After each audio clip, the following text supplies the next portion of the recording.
Good fucking morning, motherfuckers. I was just found out on Twitter actually the same news that Ghost, G-O-S-T. He is an old one. Super hard as fuck, heavy hitting synthwave artist. We used to listen to his shit when we were playing Warhammer. Like Total War, Warhammer 3. Marching massive armies to this fucking hardcore. Passed away. I'm not sure how he died. But I just found out on Twitter. You guys are already chatting about it. And I said the same thing, Holgars. Fucking Starcadian gets clipped by a truck on a scooter. On an electric scooter. In New York. As far as I heard. Was that just last year? And now Ghosts. I don't know what took the bastard. But yeah, rest in peace, huh? The older we get, the more this is gonna happen. More motherfuckers who make cool shit, you know, drop off. And then we'll be elderly and it'll just be everybody we know every other fucking week.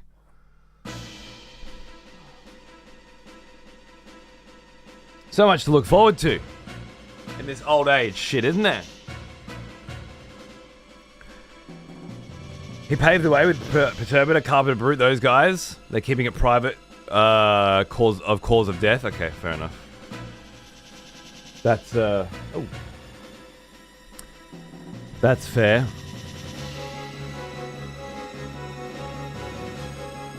James Cody Lolla, that was his name, was it? There you go. I just knew him as Ghost.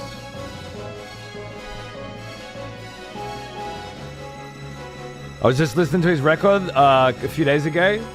That's good, man. That shit doesn't go anywhere, right? Mad cunts that made sick shit, they last forever. At least we can take solace in that. Getting old is a privilege not had by many. That's true. That's true. Something usually fucking takes you well earlier.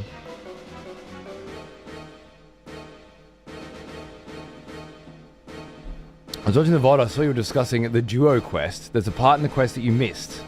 You accused the wrong guy of cheating. You also learn how to cheat yourself in that quest. Really? And I missed all of that somehow?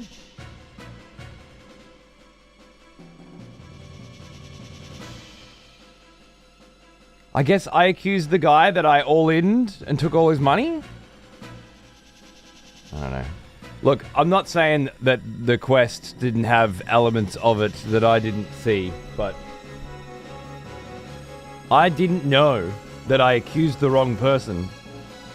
And I didn't know that I lost all of my money. How is that information not telegraphed? I don't understand.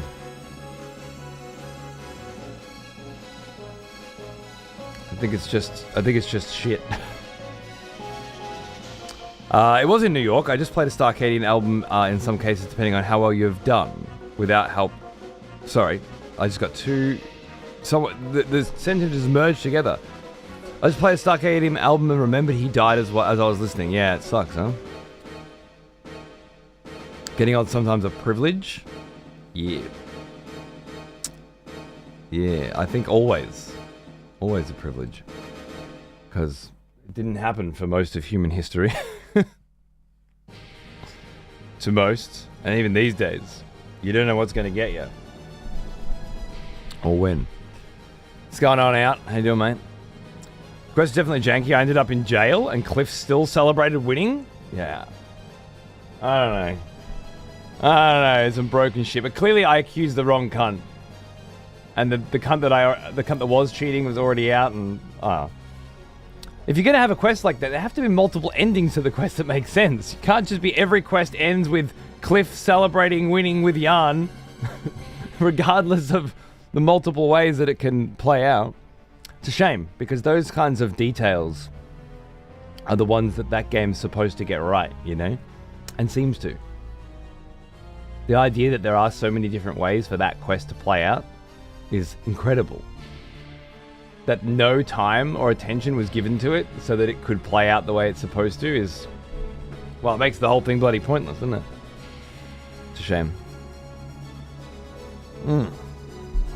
Alright, speaking of shames. It's a shame that I slept in again and I'm an hour late. I'm so sorry.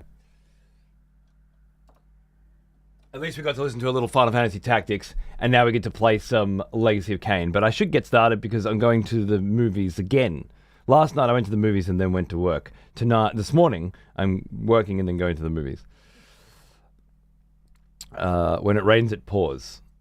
I'm going to see Project Hail Mary with my wife. Last night I took the kids to see Mario.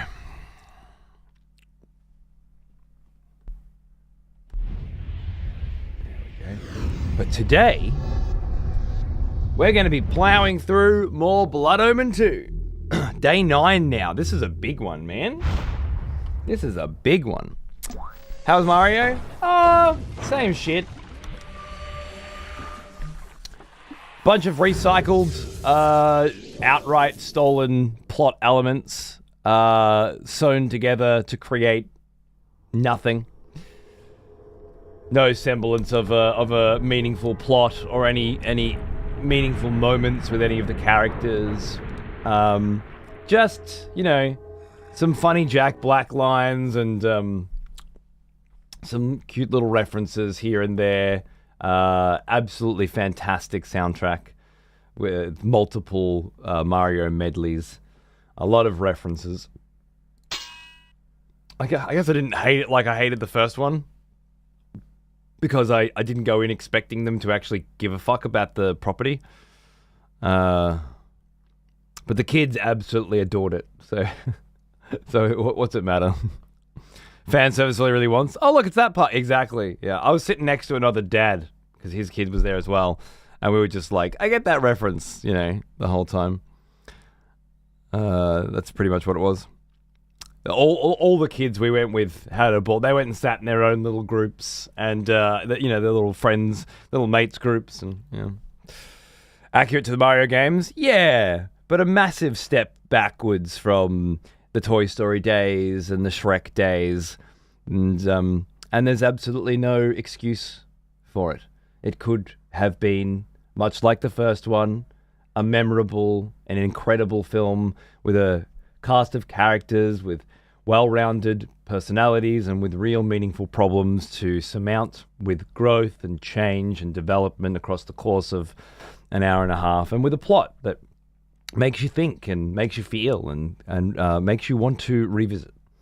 And I imagine, much like the first one, this will be one of those films that kids love when you take them to the cinema, and definitely need to have it immediately when it comes out, but don't really watch it very often. I don't see Xander replaying this one any more than he did the first Mario game, which was, I don't know, 5, 6, 7 times since it came out. Compare that to Cloudy with a Chance of Meatballs, which gets a play in this house, 3 times a month, compared to the Shreks, or really just the first Shrek, to be honest. Compared to the Toy Stories, even things like fucking Moana, got at least 100, maybe 200 plays. Mario didn't get shit. And I very highly doubt Mario 2 will as well. That's the real test of a quality kids film, I think, is are they watching it? And these days, with those fucking films, I don't think they are. Oh, the controller doesn't work. Why not? Why? Mouse and keyboard? Keyboard? Mouse and keyboard? Keyboard?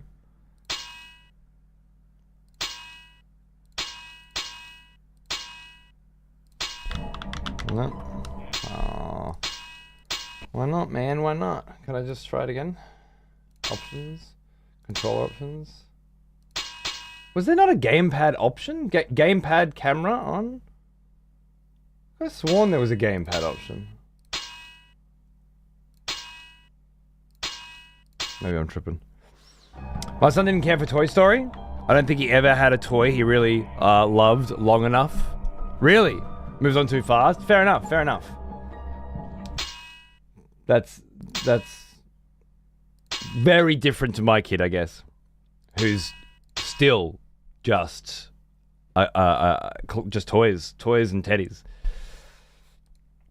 He's fallen off on the teddies a bit, though there are 3 literal towers of teddies, teddy towers in his room, and that doesn't even fit them all.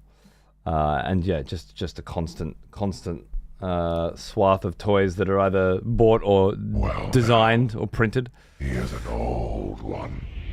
Almost as old. Thanks, Prids. How are you, mate? A part of me thought it's a public holiday. I don't have those. What are you talking about? Keys, what's going on, man? Good to see you, dude.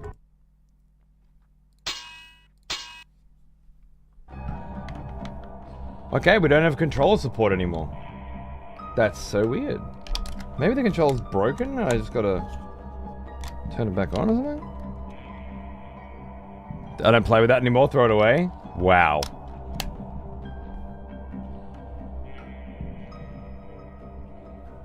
I guess you've got to be Andy to fall in love with Toy Story, not the cunt next door blowing that shit up.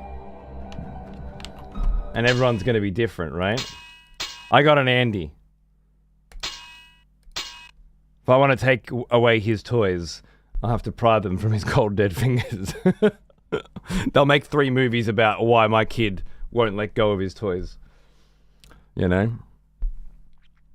It's a sign, back to the desert. No, we're not going back to the desert. Fucking 10 o'clock in the morning. Go away. Ah! Doesn't work. What the fuck?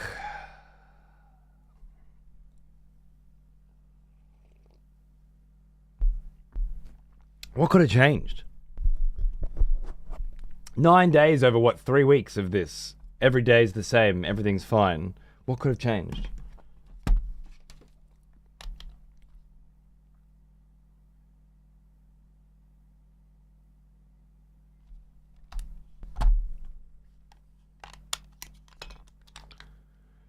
Yeah, I'm going to test it with another controller now. Again, not that should be a thing.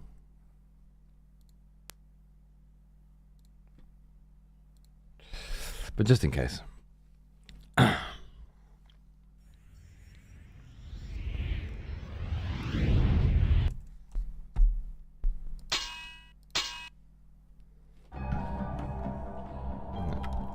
I swear it's something to do with the game itself.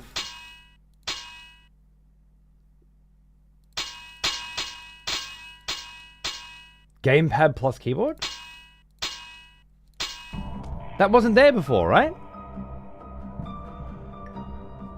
That's exactly what the problem is. I'll just use this controller then. It's weird though. Very fucking weird. Alright, where were we? We're in the city of Hilden. The secret city that these cunts have that built around a portal that brought them in through another dimension. The demon aliens. And they built an entire city and an entire civilization.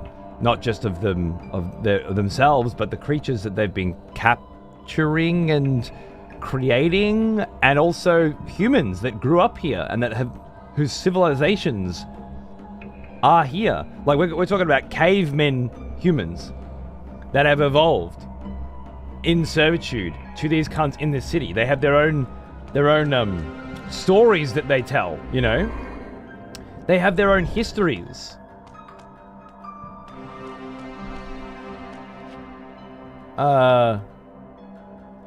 Prophecies. That sort of shit. It's crazy. It wasn't, right? Yeah. Hey, Ram. Hang on, mate. Good to see you. My favorite stage in the whole game. Yeah? Nice. Nice. Love this freaking track. Sick. Alright, well, we've been in this city for a bit. Oh my god. Ancient Hilden architecture? Look at that.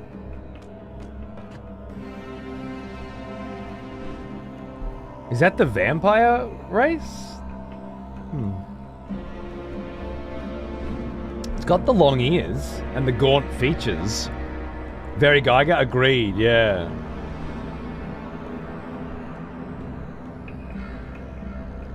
Some really nice shit there.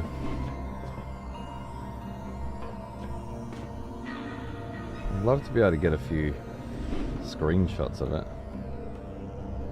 Does GOG have a screenshot fucking button? Natively? I don't know. I heard you talk about Saros last night. I forgot it was coming out so soon. I can't wait. Returnal's definitely my top 10. Fuck yeah. I'm very interested myself.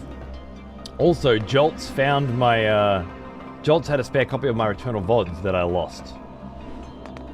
So, and I got them back this morning, which is fucking awesome. They look winged, huh?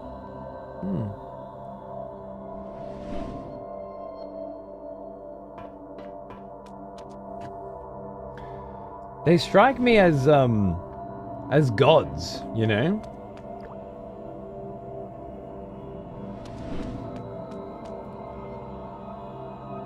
And this picture tells the most, I think. That they believe themselves above this other species, this other elder race. And to have been flung out... Whoops, I keep pressing square to jump because of the other game. Seeing themselves flung out. Oh, shit.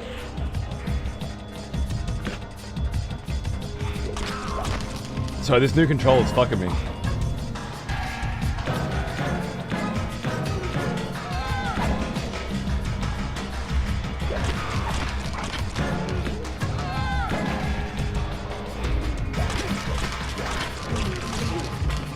I can't seem to remember the buttons in this game.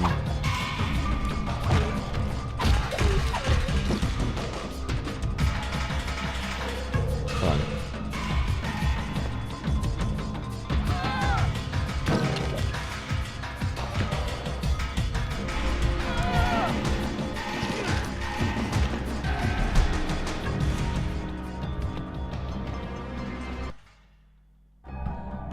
There's no fucking way I'm learning to play this fucking shit again on another controller. It's not happening. For some reason, even though they're the same buttons, my brain just can't seem to pass them. I think it was right trigger circle to cast those spells. Just nothing's working. We're gonna try again.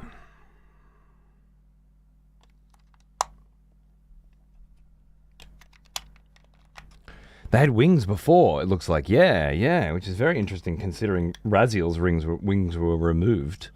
And they were such a sticking point for Kain. And he is the Soul Reaver.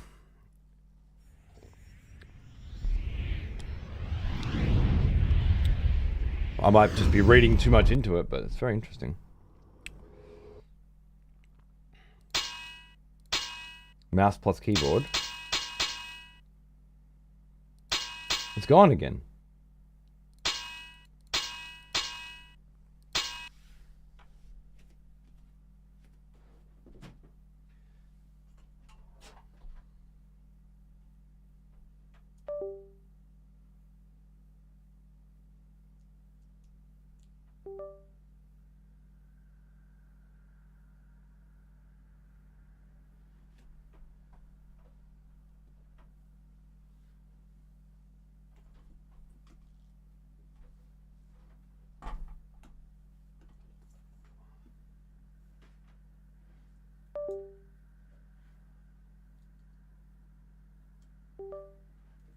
Hey, Shensky, baby! What's going on, mate?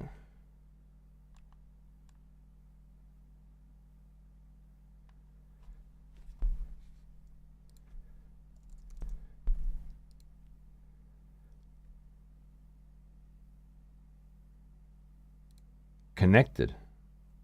It's not connected.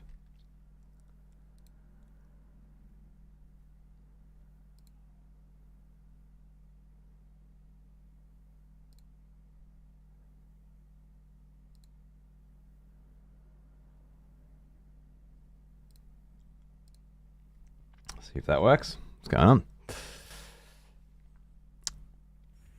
Looks like they're holding in their original features. Yeah. They did say something about being like shadows of their former selves, pale imitations of their former selves, or something to that effect. There it is. So just like a Bluetooth quirk out? Cool.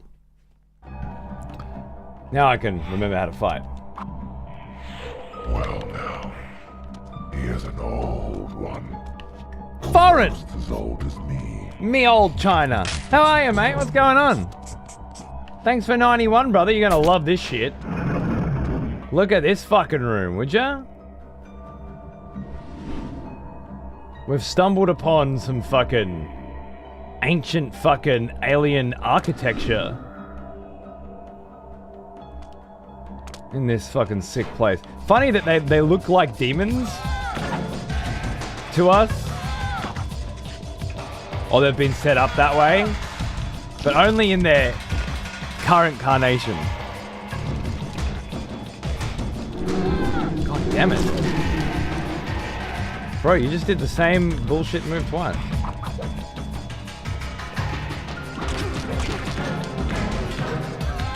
Everything's fine. Promise.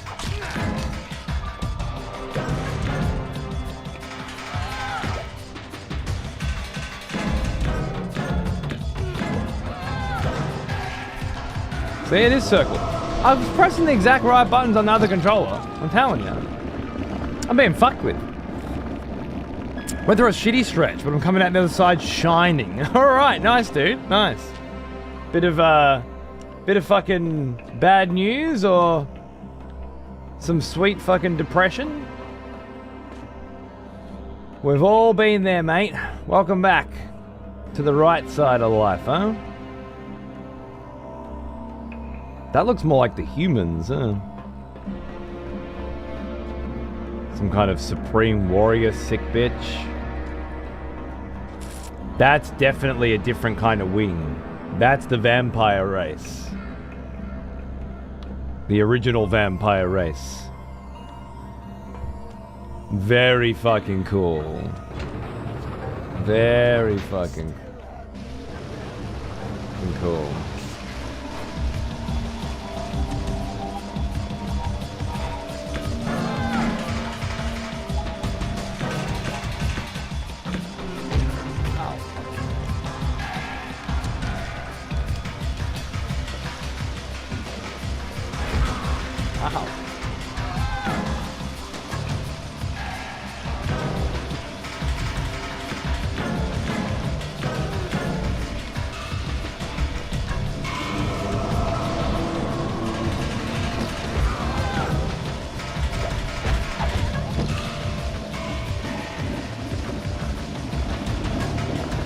Top me up.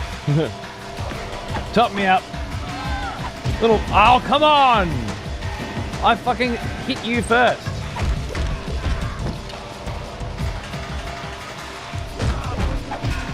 I just gotta go for it. Gotta go for broke.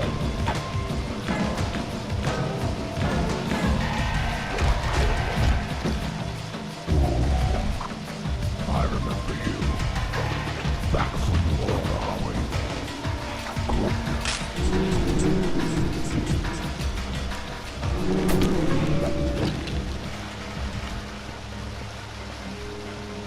He's just not interactable there. Can't kick him, can't drink him. Cool. It's cool. They really went over every inch of the games back then, you know? Fine-tooth comb. Made sure we're selling a product. Full recommended retail price. That shit's gonna work. You know? The Crystal Dynamics promise. Crushing it.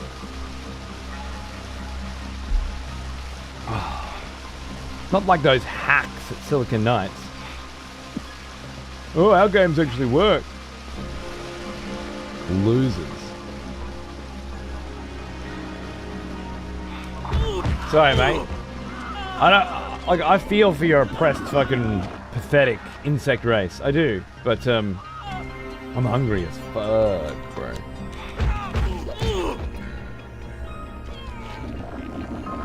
Meanwhile, the vampires look more like angels in their original winged appearance. Exactly, yeah. Exactly. Okay. Finished my script of my short film. Love to get your eyes on it at some point. My writing doesn't come close to yours, so your perspective could be very helpful. Fuck yeah, dude. Fuck yeah. Let me know. I'm a bit of a busy cunt at the moment, if I'm being perfectly honest with you.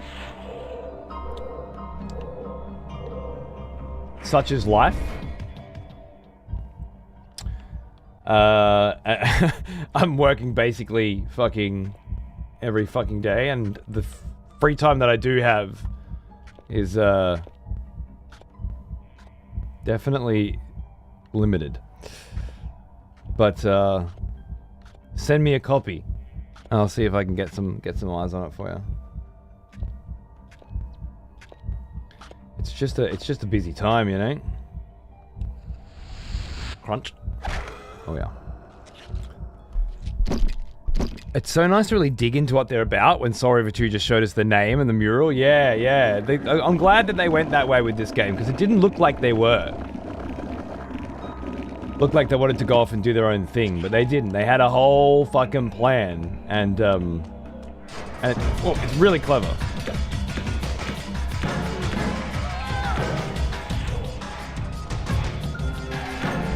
Sneaky fuck, huh? There the whole time.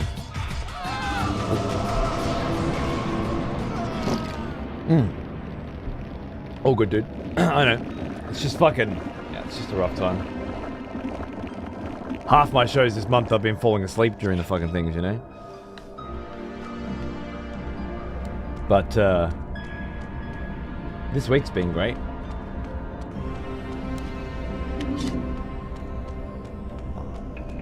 Except I fell asleep on the couch the other day watching Castlehead.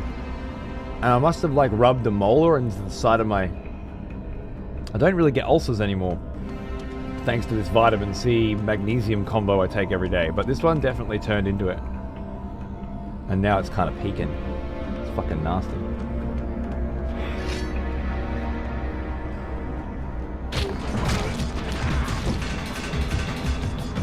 What kind of crazy table is this? The human experimental table? It's looking like it. Yeah, little one's great, dude. He's crushing it. My mother-in-law's here at the moment for Easter, so having an extra pair of hands around the house has been great. Great. The last couple of days I just woke up and had breakfast and hung out with the kid for a bit, and then when he was ready for a nap, went and painted some minis. It's beautiful. Sorry, man. Oh, you know what? I'm gonna leave you. Someone else will be along soon to save you, I'm sure.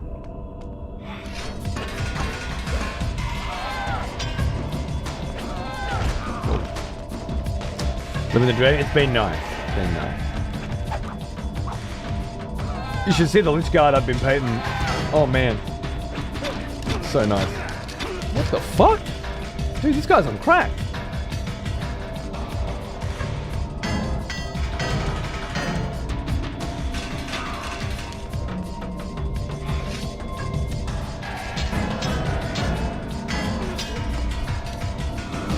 Jesus, that went south real quick. I was on full health.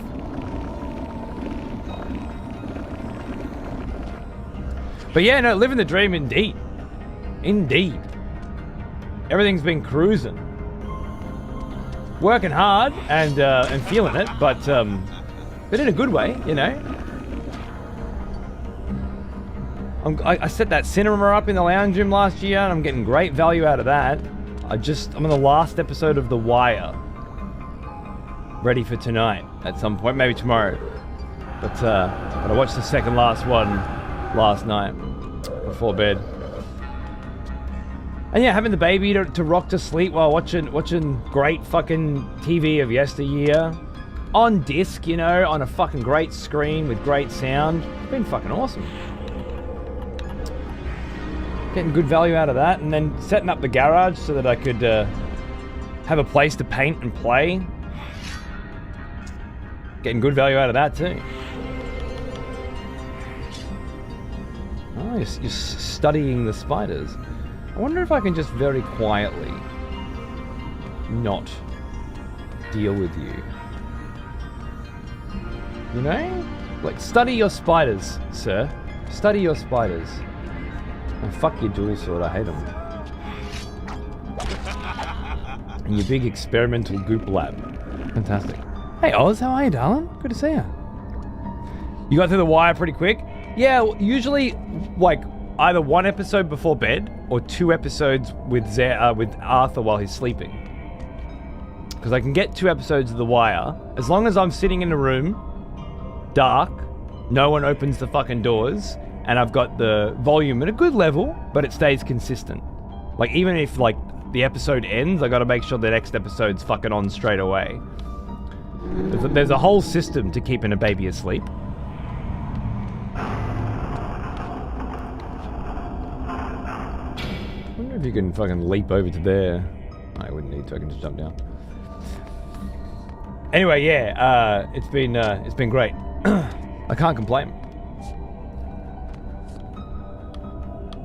Family's happy and healthy. What more do you want?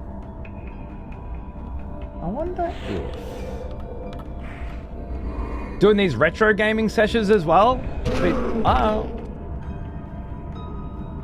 been fucking sick.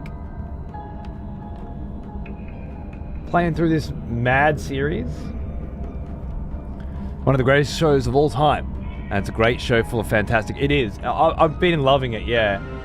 The way it develops out of this one case into the life of an entire city, and the way every single thing at every level of government, at every level of society, education, crime, how it's all affected by everything else, how a city is a system, and how systemic problems trickle down throughout it. Like it starts off as a cop drama, but it becomes something very, very different, with a lot of great actors, a lot of great characters, a lot of great writing.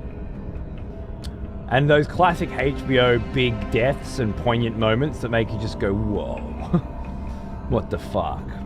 Very Sopranos, very Game of Thrones, all that shit.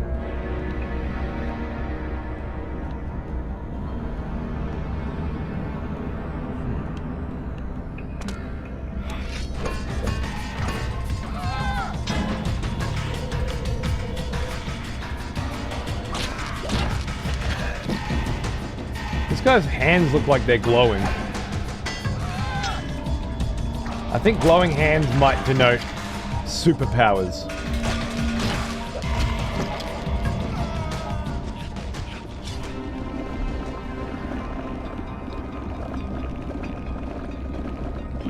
You just crawled out of bed? I'm on my first cup of coffee myself, love.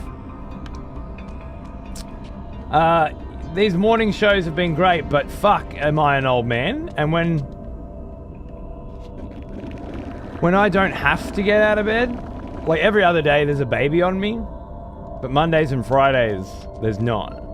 And I have to make myself get up and come in here and play this. And like once I'm here, I'm in love, you know.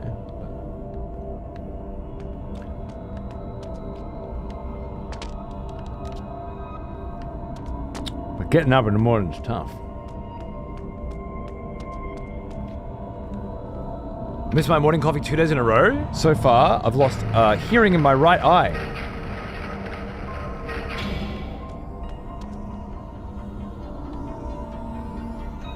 That's not right.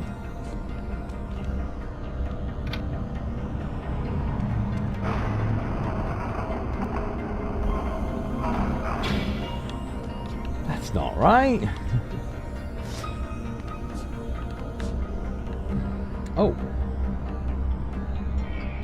Oh.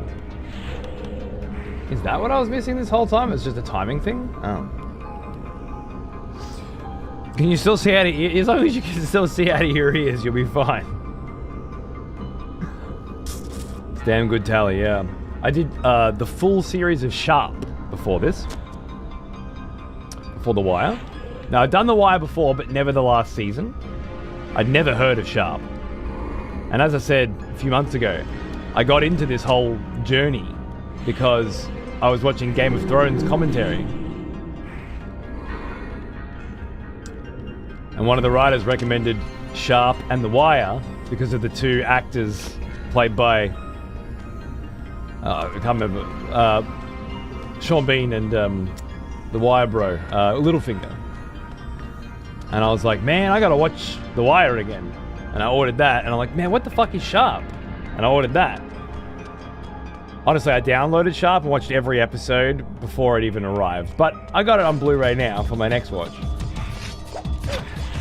But it was so good. Oh, shit.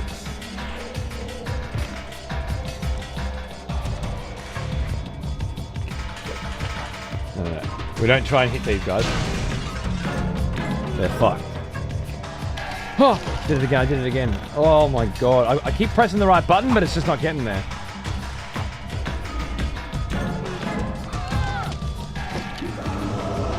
Like, fuck, that actually hit. Jesus, that could have gone bad. But I guess after tomorrow, now that I've finished Sharp and The Wire after all these months, I'm gonna go back to Game of Thrones director's commentary. Like, I remember pausing it, middle of episode 4. Like, oh shit, I gotta get this and watch this. And now it'll be like, shit, I'm done.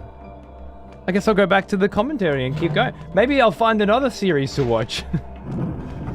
I wouldn't mind doing Sopranos for a second time. Because I did the first Sopranos watch. I would have finished it, I don't know, a year ago, maybe 2? Think about starting Boardwalk Empire, huh? I've not done that one myself either. I definitely have heard it though. Heard of it though. Interesting.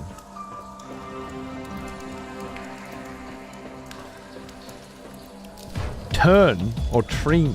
No. Never heard of it. What nights are the night streams? I'm going to miss Crimsy Desi. Sunday, Tuesday, Wednesday, Thursday. And any other day I can't sleep and I'm thinking of Crimson Desert, which could be tonight. I very highly doubt tomorrow night because Nami will be here to play 40k. But if something goes wrong there, then tomorrow night. Sunday night is Easter night. I don't know if I'll be live for that. But look, everybody could be asleep by 9. And then I'm in here playing Crimson Desert, doing a 4-hour till 1 thing again. So anything's possible.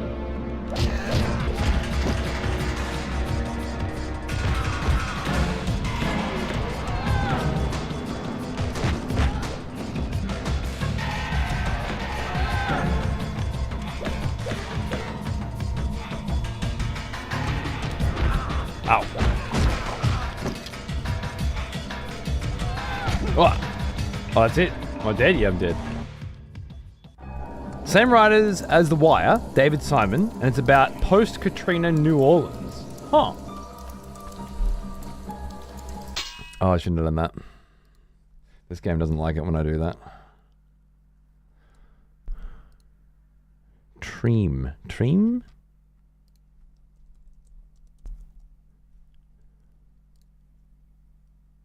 Four seasons, eh? Fucking hell. Blimey. Well, I'll grab one season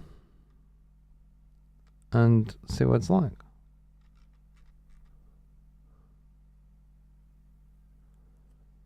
It's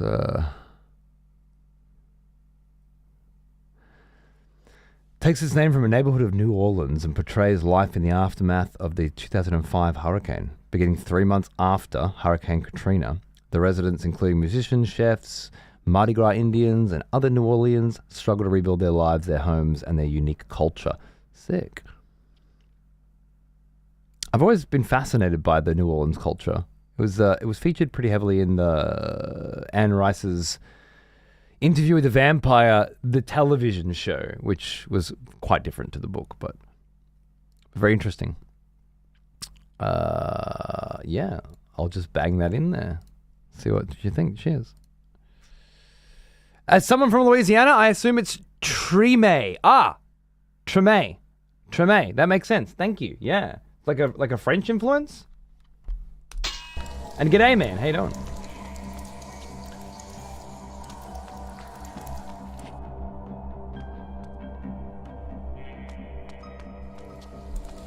The last long-running TV series I watched was Lost, and even then some fucker managed to spoil the last episode for me. Okay. Well, you've got a lot. You can do a lot better than Lost. I hope you get stuck into some of the good stuff someday. I say finishing The Wire right now. Oh my god. Surely French. Treme.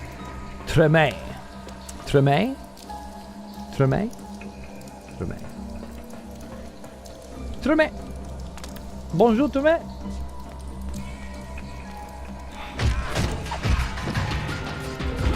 Fuck up.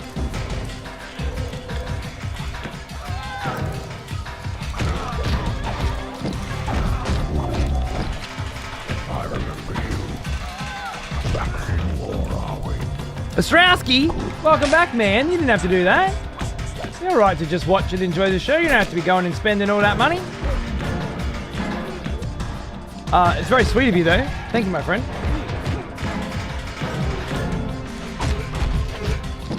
These guys definitely feel like they're stronger. Like they hit way harder. Oh god. Hey!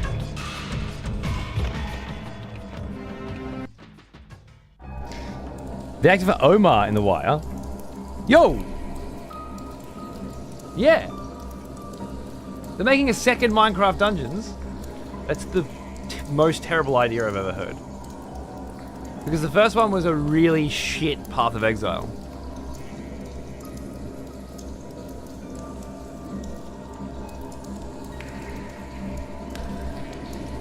Looks really creepy. Well, whether it's good or not, we're gonna play the crap out of it, right?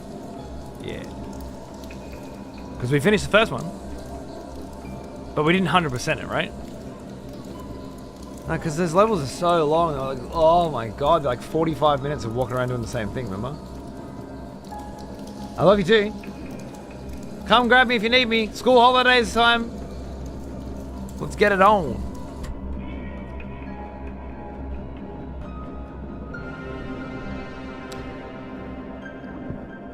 Minecraft Dungeons too, eh? After the RTS thing they tried to make, I guess they're not working on that anymore. Cool.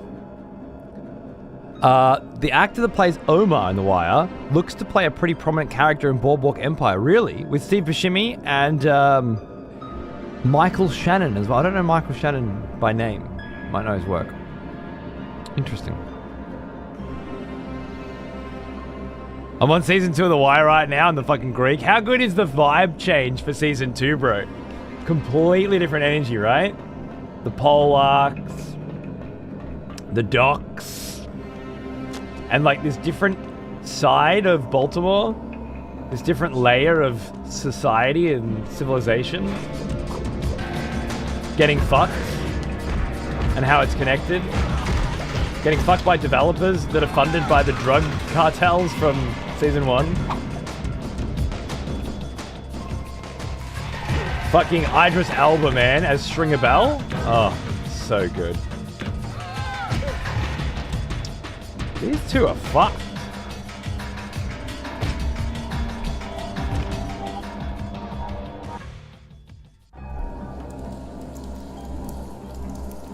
Well, so it's like Kiwami for Yakuza, just French? Oh, does it mean extreme or something? I feel like you're sharing a private joke with yourself there, Nix. You could have brought me in. Only one I'll never probably watch is Game of Thrones because I've attempted 5 times and each time somebody's ruined something important plot twist. Well, so I'm doing the books instead. Fair enough. Don't be so worried about plot though, remember. There's so much more. Plot's one element of a show. There's character, there's acting, there's props and sets, there's music, there's mood and theme.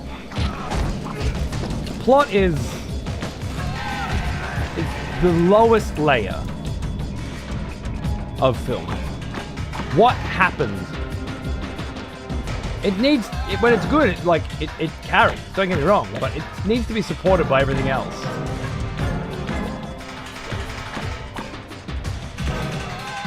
It's the foundation, the bedrock. Much like gameplay is in a video game, but just like a video game, When the music and the art and the story are all the best as well as the gameplay, you get fucking, you know, Sekiro.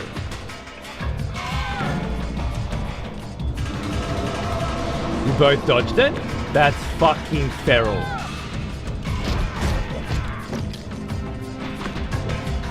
You just casually stepped to the side of it.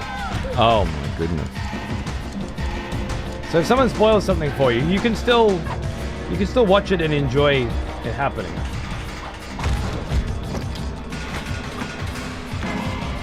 If it's good anyway.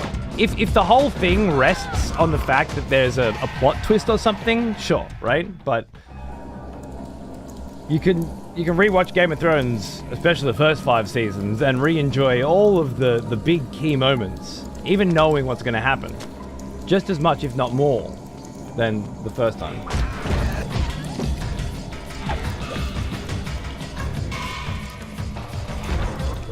There's a artistry to it. Did you do Chernobyl? That was another HBO one. Short miniseries, but really, really poignant. Very well acted. And no one can spoil it for you.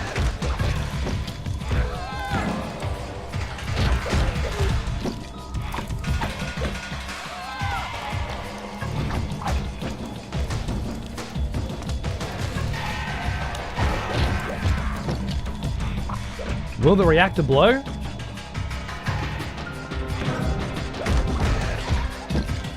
I need to find out. Any interest in the anime adaptation?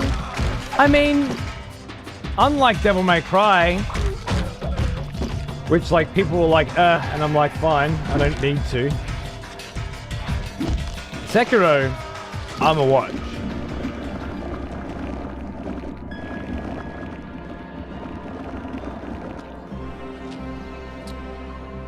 We'll see. I think the beauty of the Sekiro story is much like all of the Dark Souls or the FromSoft storytelling is in putting it together. It's in its subtleties. I'm not sure if having it all spelled out and laid out, which is undoubtedly what they're going to do with the anime, will benefit that particular narrative. But I'm sure there'll be a lot of really good action and stuff. Seem kind of promising? Okay. I certainly want to see it. So I'll give it a watch. It's next on the list. Okay, cool. It's an easy one to watch.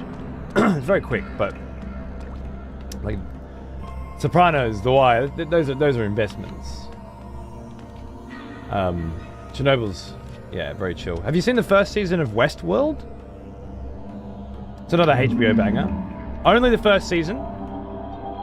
There's no need to pretend for even a second that there is more to that show outside that beautiful, beautiful first season that ends exactly where it should. And doesn't need any more context at all. Hey, how you going? What's up? Whoa, are you guys in a prison room? Whoa, bro. They got you in here cleaning up after your own people or something? It's gnarly. I'll leave you to it. Oh, and then they just dump you? That's the dump button? Oh, wow. That's pretty brutal.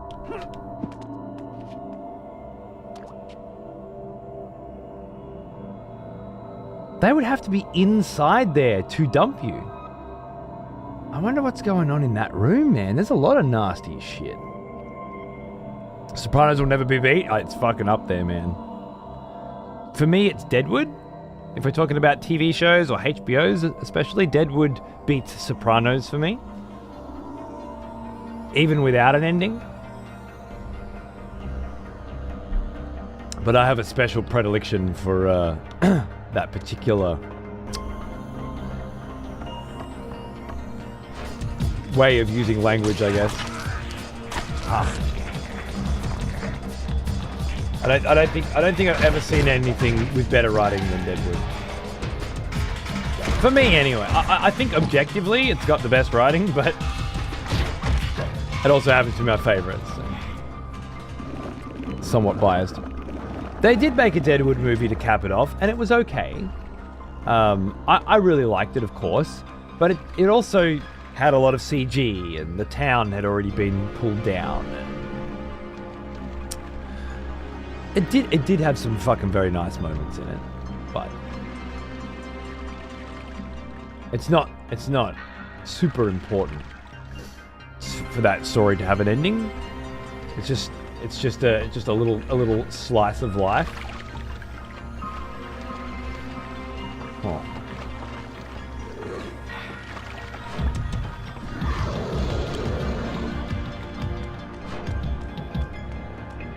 Oh, some more art in here. Whoa.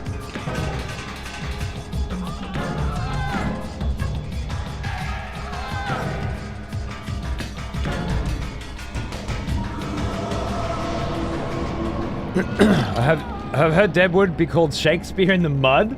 It's a very nice description.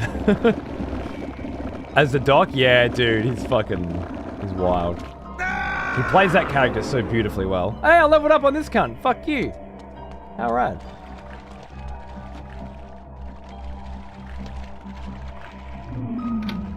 Open the cells to let these boys out. He eats them? Oh, they run back in. Oh, that's great. Let me back in the cell!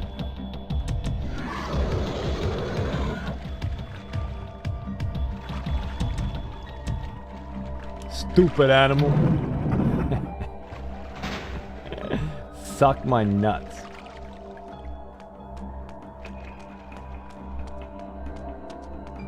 Hey, bro. How you going?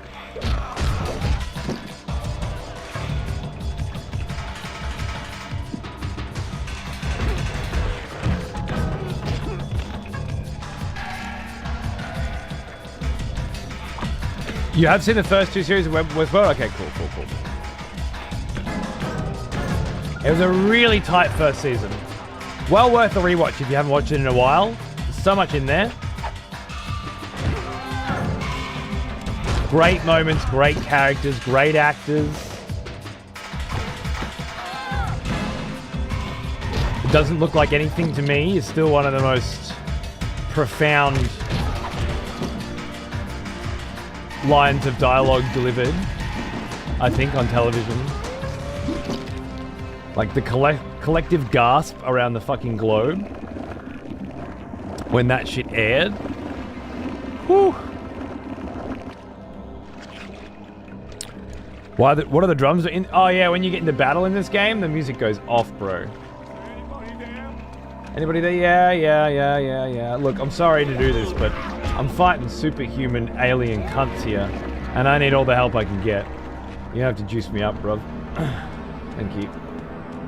Now, I can go back down there. Because I've trapped the beastie. But can I jump over here? Is this a little bit of a secret? A little bit of secret for Daddy? Yeah.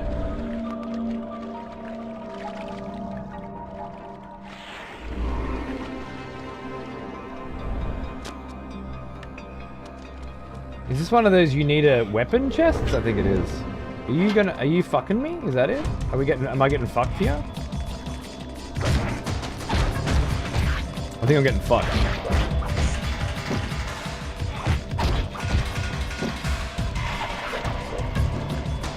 Feeling like there's a fucking coming. Oh, that's bad.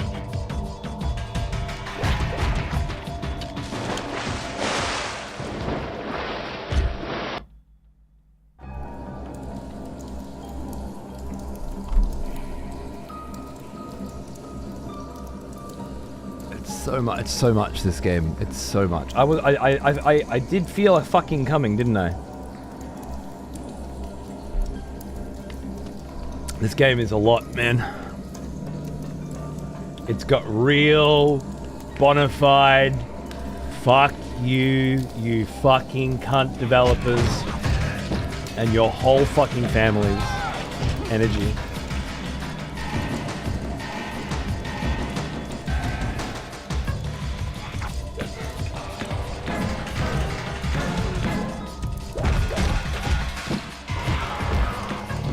I think it's a general sense of unfairness, you know? You get robbed often.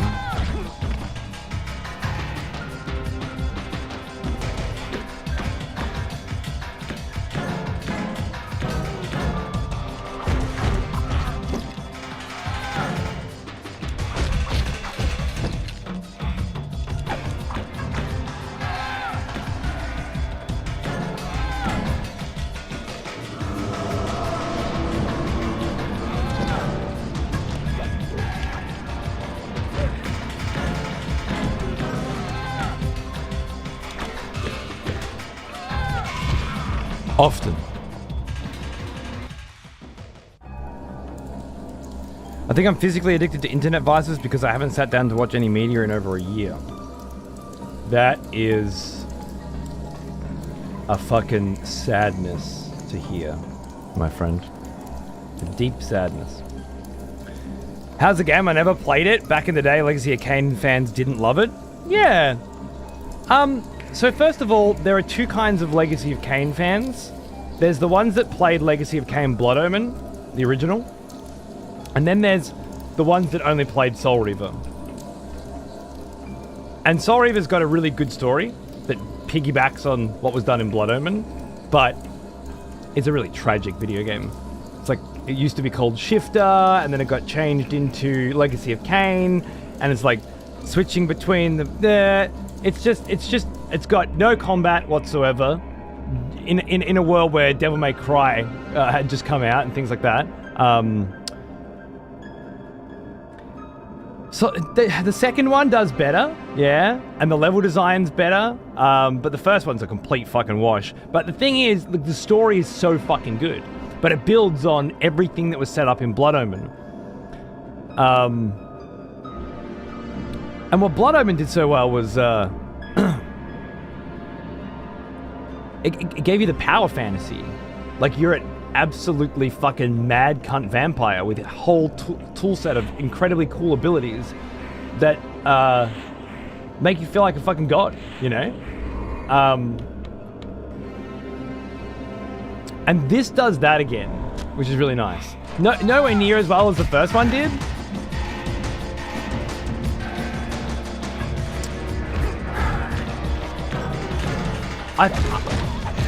I wonder about the Legacy of Kain fans that didn't like this. I really wonder. I doubt they played Blood Omen. Maybe they were you, yeah. So maybe you'd hate it.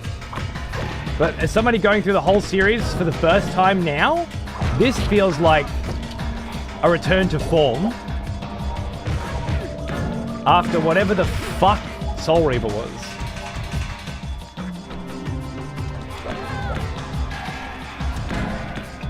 Now, just like Soul Reaver, it's very rough around the fucking edges at times.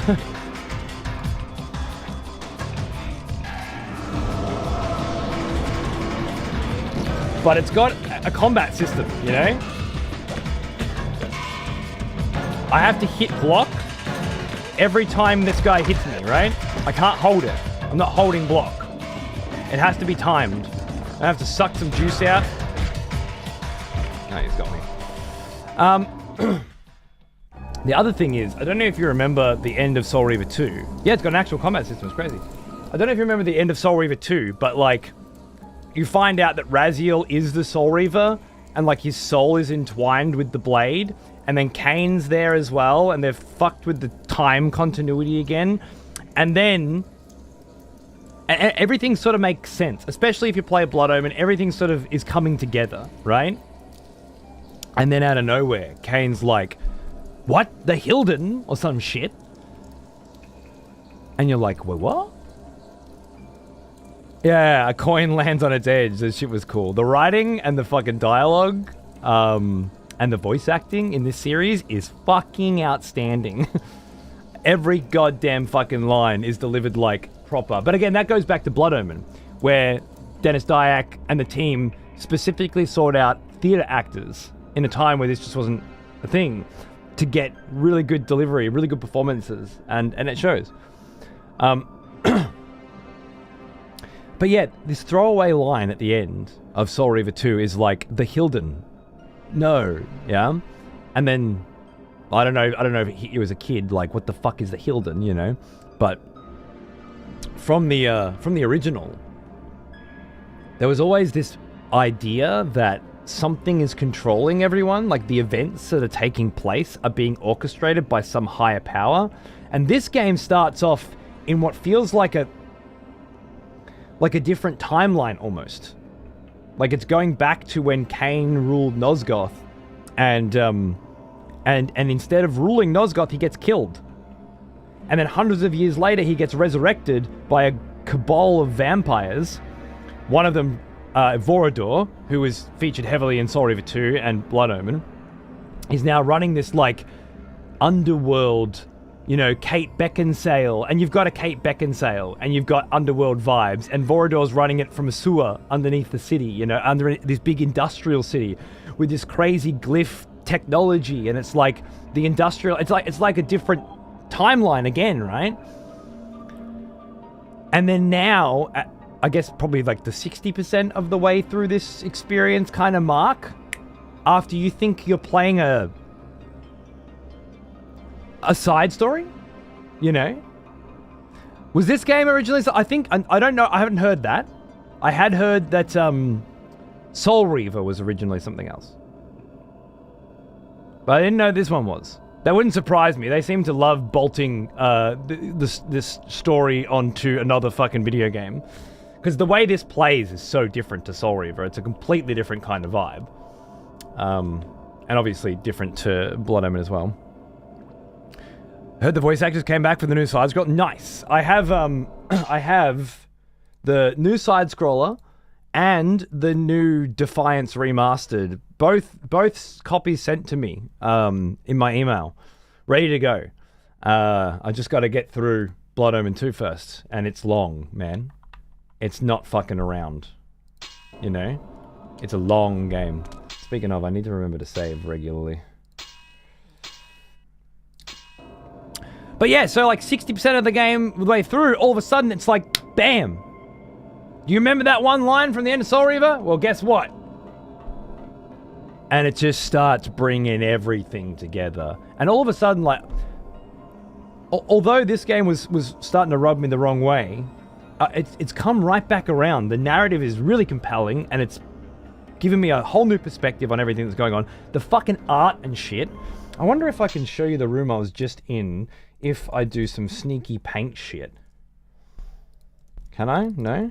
No? Of course not, because I pressed print screen, and I would expect that, you know, would have saved the image that I took, and then I could paste it. But I keep forgetting that, that I don't live in a normal world with rules that make sense anymore. I just pray that things work, and then when they don't, move on. But super Geiger looking fucking art in here. Every zone in this game has had a different theme, different art, different level design. Kain always looks different. Like now I'm in this badass fucking god knows what fucking vampire armor, you know? It's got a shitload of good stuff going on in this game. And it's starting to feel to me like one of those everybody loved Soul Reaver, and this wasn't that. So they didn't even try. Vibes. That don't work anymore? Apparently not. I think it started as a Chakran game. I don't know what that is. Okay. Well, yeah. Again, same as the Soul Reavers. Crystal Dynamics doing Crystal Dynamics things with Silicon Knights properties. Doesn't surprise me. But, I don't know, I really think they pulled it out. The guy who directed this game went on to direct other shit. I can't remember what it was now. A lot of God of War 1 stuff was in here. Like, it feels like the people who made God of War 1, like, really liked this game. I've definitely had people come in and say, oh, my favorite Legacy of Kain game. So I think it has that smaller audience of bigger-brained individuals that, you know, that saw it for what it was in a world where, like, slop was king. That's the energy I've been getting. How the fuck did you do that, you cheeky fuck? Oh, that was a weird little uppercut, wasn't it? Yeah, oh yeah, cool. This is just a nightmare section, and I accidentally got pushed into water by a spider way later than this and have to do it all again, and I'm super angry about it, and I just can't get through it again now. Another cool vampire game from around that time was Blood Rain. I don't think I ever played that one either.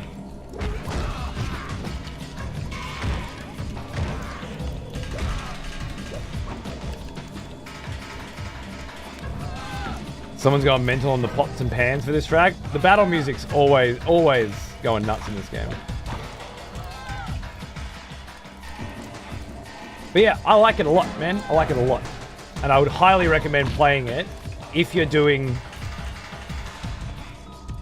interested in, like, the story of this series. As an individual story by itself, I don't know if it's worth it, because none of the drama is going to make much sense. But the idea that an alien race was orchestrating all of the events of this series, and that I'm finally now getting to fight them 4 3/4 games in, you know, for the first time, is pretty wild stuff.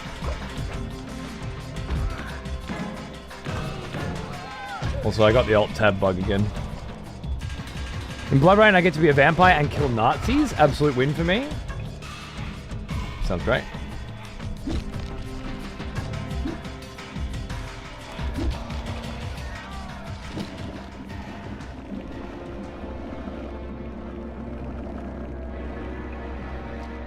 The guy who made this took a lot of shit from an old Sega Genesis game called Shakan the Forever Man. And Blood Omen 2 heavily took inspiration from that with its art designs in some ways. Interesting. And so this was going to be a Shakan sequel or something? Is that what we're saying here?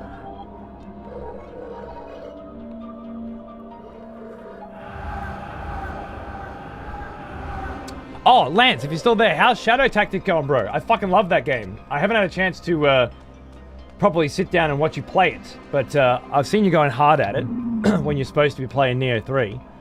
So I thought it must be jumping out. Must be going pretty hard.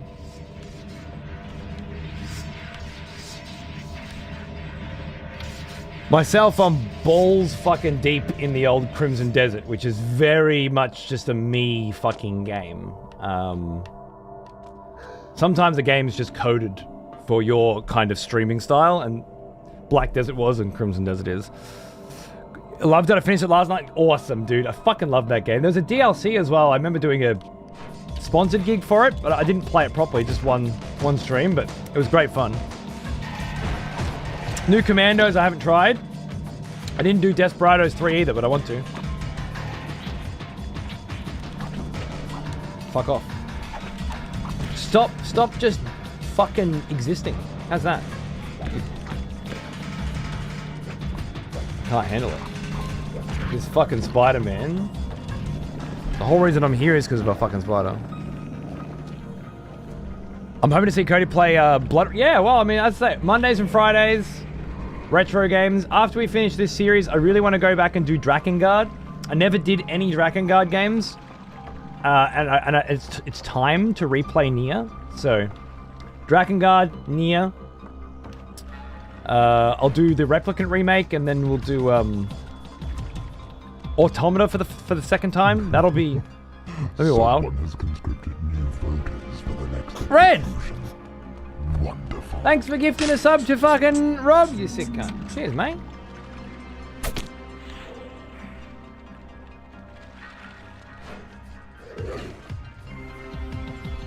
Have I been seen?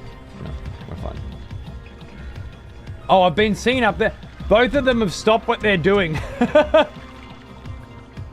They're supposed to chase him. You just... Maybe I can influence that. Maybe that's how I'm supposed to do it. And I got lucky last time. Hello? Sir?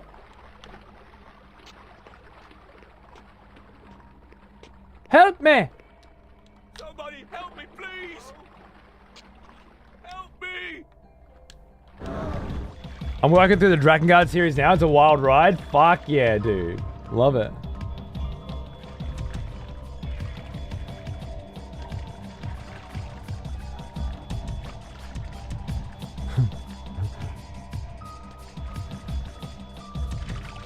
I don't know what's going on over there. That's not how it worked out last time.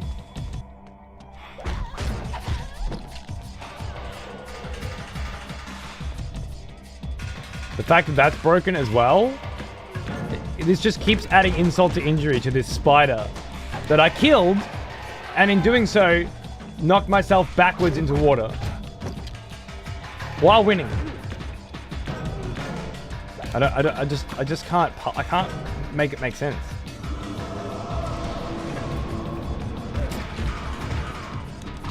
Half my health bar, cool, nice combo, bro.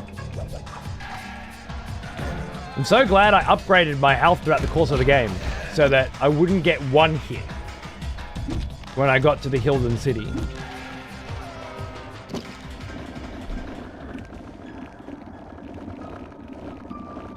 Bloodbrain's one I missed. It's on the bucket list. Yeah, well, I'll fucking get in there.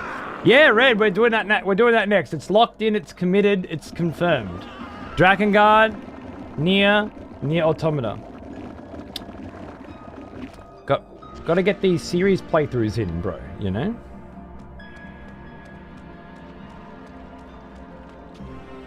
Oh, you're in there, waiting for me patiently. Thank you. Love the Vampire Masquerade Bloodlines. Shame the second one was a load of crap. Yeah. Was that the second one? I thought there were 3. Or maybe it's Vampire the Masquerade and then Bloodlines is a different thing or something.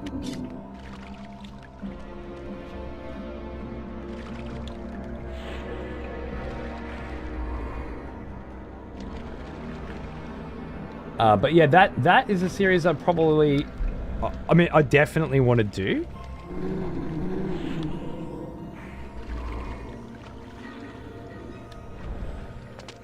Probably after Nier, but we'll see what happens. But Redemption was an earlier Vampire the Masquerade game. Okay, so it's Redemption, then Bloodlines.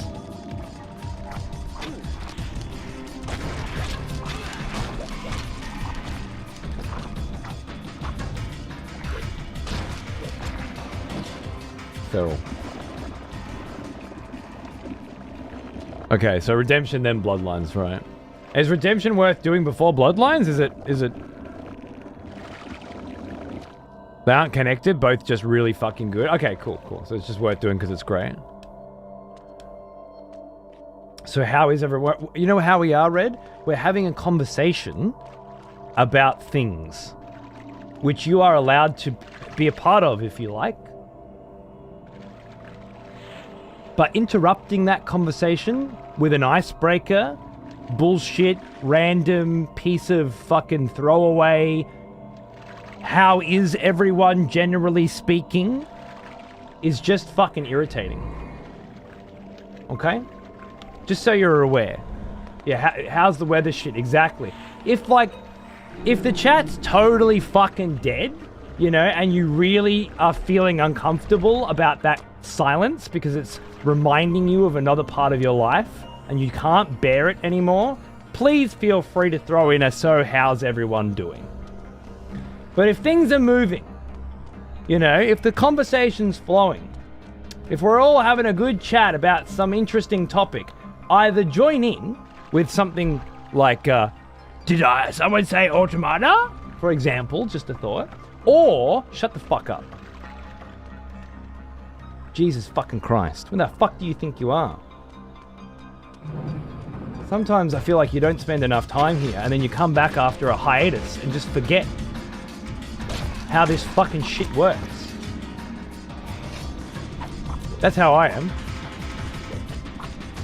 How the fuck are you?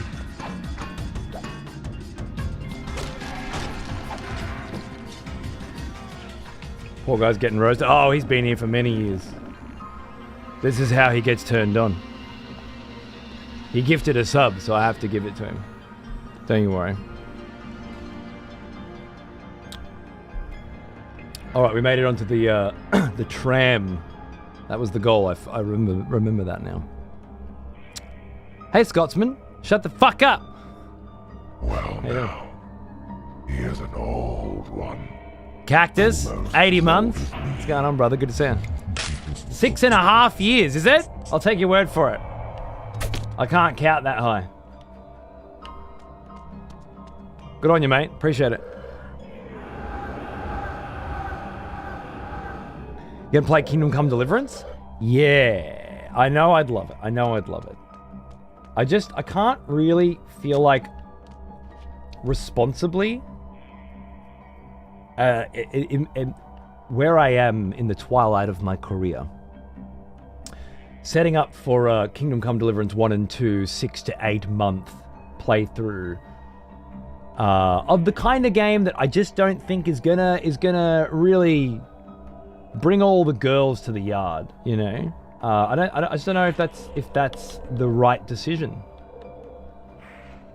Now, if I wait another 10 years, I can do it on Mondays and Fridays as a retro throwback, and it'll only take a year and a half to get through.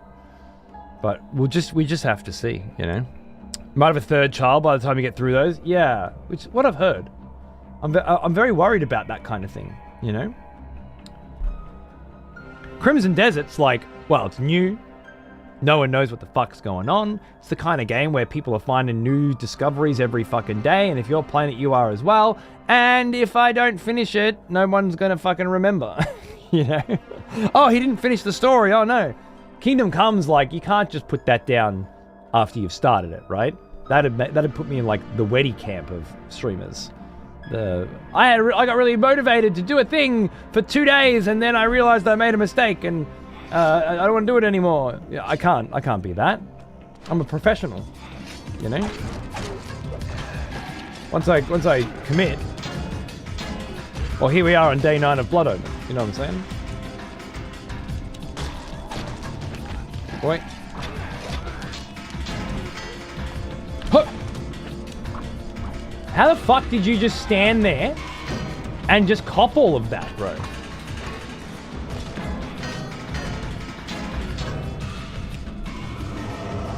Just fucking took it.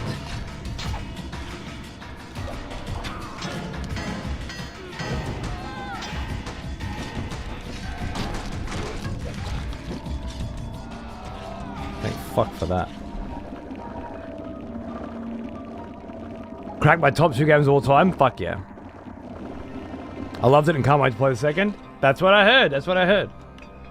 It's I gotta balance it against other, like what do I want to do as well? What do I want to do right now? What the fuck do I want to do? I want to play StarCraft. I think about it every single day. There's a StarCraft tabletop game coming out. I already pre-ordered my shit.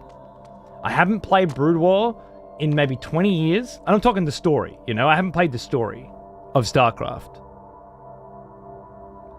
SC2 or... No. StarCraft, Brood War, StarCraft 2, Wings of Liberty, Heart of the Swarm, Legacy of the Void is what I'm fucking talking about, alright? I grew up on that story. I love that fucking story. I've done a Warcraft 3, you know? I haven't done a StarCraft. Fuck, this show was going to be a StarCraft show. The whole design of this show started as a StarCraft show. Oh, am I fighting a fucking sick-ass future fucking alien drone right now? What the fuck is going on? Oh, that's good. Love a game where like the enemies fit the setting and fit the story. You know, it's not just shit thrown together for no reason. This is a crazy fucking point in this tale. Fucking vampire lord fighting fucking alien fucking HR Geiger fucking crazy drone shit. Fuck yeah. The campaign, exactly. That's the thing. The gameplay in the StarCraft campaigns are fucking amazing, and they're at least a remaster for StarCraft 1 I haven't played. And what kind of StarCraft tabletop? We're talking war games. We're talking. I got Zerg, Protoss, and Terran armies coming my way. Snap them out, paint them up, get them on the table. And there's kind of like a system where you draw cards to determine what the objectives are, and then which maps as well. So you end up with randomized maps and objectives, which looks really fun. Gets me rock hard. Love war games. Well, I'll be playing it on my other channel, where I do my painting and shit. We do war games on Saturday nights over there. And we will be doing the StarCraft one on launch, as it launches. Well, at least I certainly fucking will be. Whether or not Nam's into it, we'll see. But well, that's not good. I have to spend money now? I'm sorry, alright? My bad.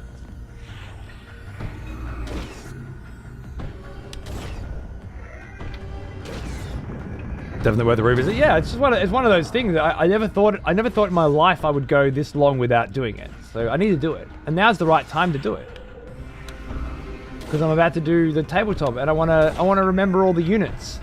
I want it all fresh in my mind.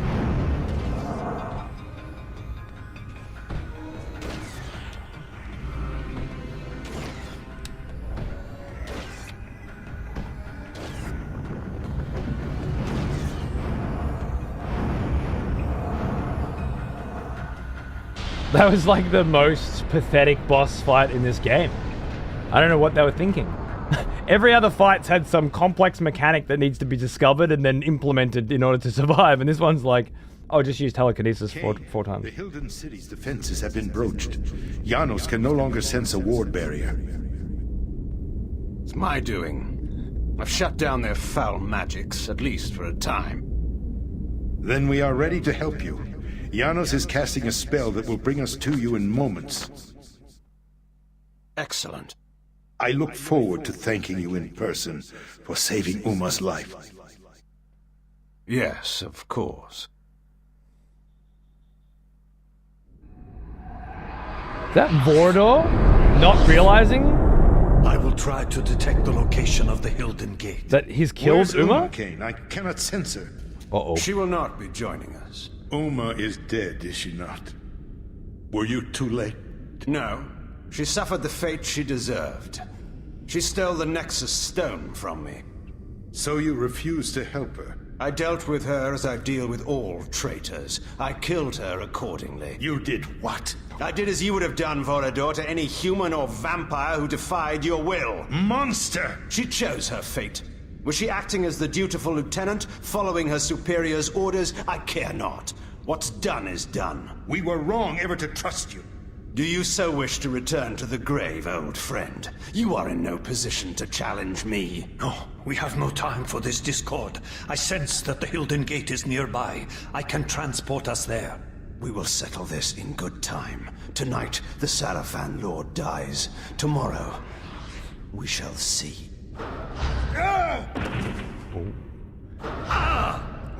They rushed through that dialogue a bit. Dark One. It wasn't well directed, well paced, that I scene. must tend to Vorador. Proceed without us, Kain. I can teleport you to a place near the gate, but you will have to close it on your own. Use the Nexus Stone, cast it into the gate, and the magic of the stone will destroy it utterly. Cast your spell, then, and let us finish this. Kane's right, though. That's the beautiful thing about Kain. He's always right. You have to agree with him, even though you know he's a fucking cunt. He's got principles, and he sticks to them. That's what we like in a character. Particularly when we're playing, you know, a tortured hero. I'm trying to think of the archetype of an anti-hero, I think they call it. Okay, so I felt like that scene was oddly the boss fight was oddly pathetic and that scene was oddly paced, and I don't know why. It's not in line with the rest of the game or the series. To have the dialogue come out so staggered and stilted. Did anyone else feel that? It's weird, because otherwise it was an incredibly good scene. It's kind of choppy and fast. It's a weird one.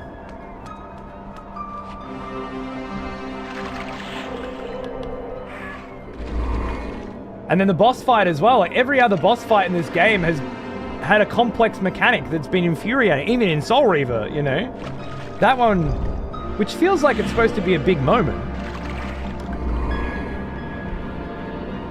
Like there's a second layer down there with ladders and stuff. I just get the impression that this part of the game might have been done very quickly on a very serious deadline.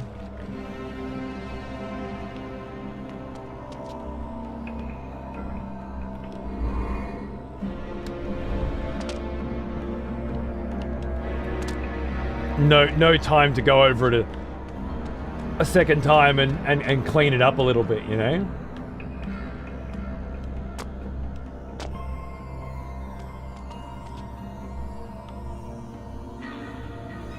Oh.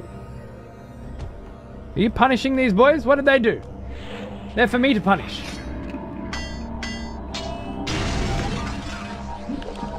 I will say the fight the same goddamn enemies in the exact same way thing, like they really take the piss with it in this game. I can see there's a lot of valid criticism, for sure.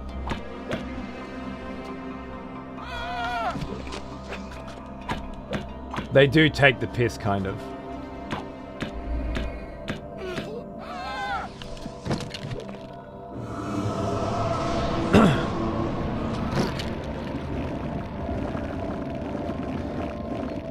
Like in Crimson Desert, you fight the same enemies over and over again, but they blend other kinds of enemies in there, and they die in a couple of hits, and the fun part is killing 800 of them. This is like, every combat is a mini-boss. With timing and structure. Maybe they just want you to sneak past everything. Did he see me? No, he didn't see me. I don't know, it feels, they give you Immolate now to speed it up, but it doesn't speed it up enough.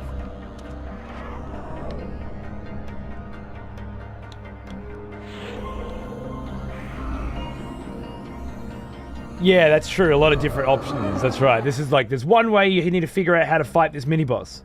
And then, do it again, every single room. Occasionally do two at once.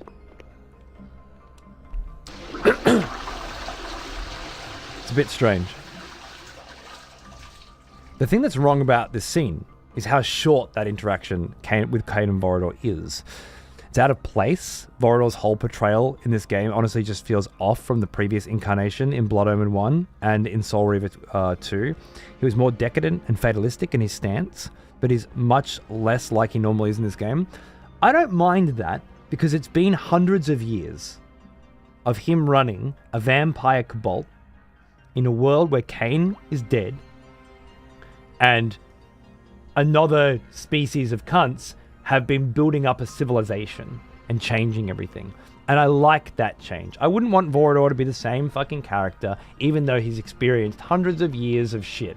Kain, at the beginning of Soul Reaver 1, is a very different character to the Kain in Blood Omen 1. And Kain at the end of Soul Reaver 2 is a very different character again.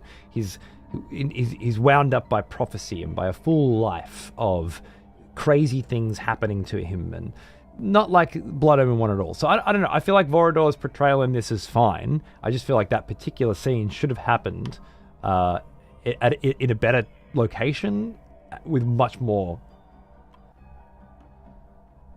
And having the Sarafan Lord rock up and zap Vorador in the middle of it, like, it's all kind of cheap and dirty, and it just doesn't have any gravitas to it, and I don't know why. It's not in line with how I feel about the rest of the writing in this game. But yeah, I'm not sure if I can agree with you on Vorador there. I like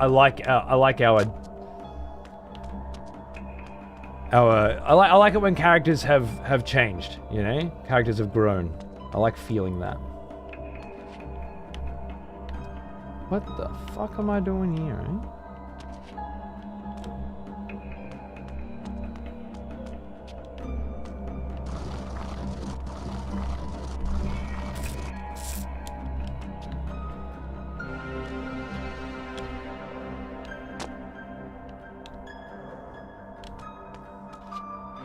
Having a quick argument over who's going to bring beers in the game. Yeah, it was, you know, even, I mean, yeah. But also, it just, the pacing was wrong. I don't know.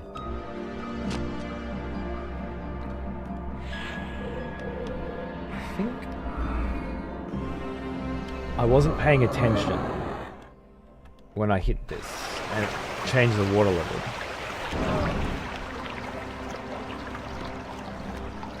Exactly right.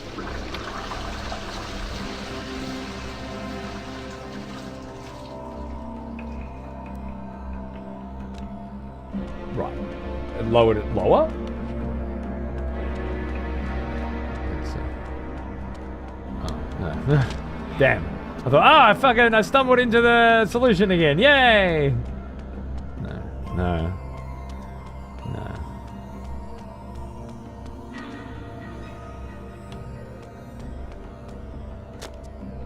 Oh, that's dangerous.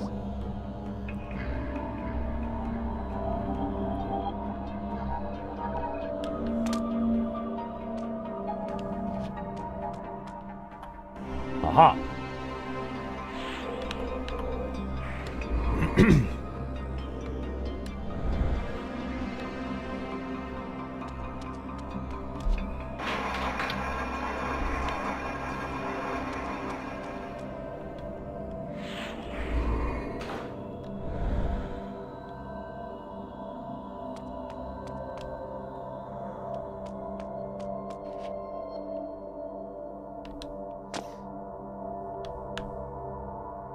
Oh!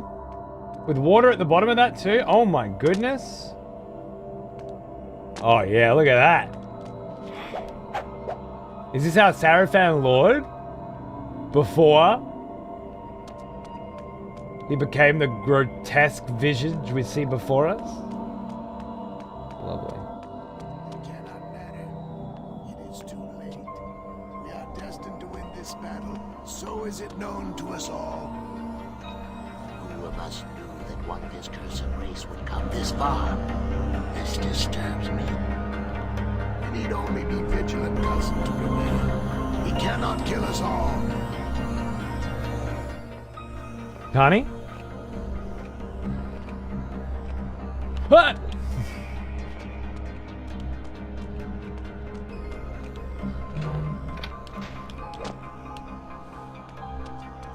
Ha ha ha.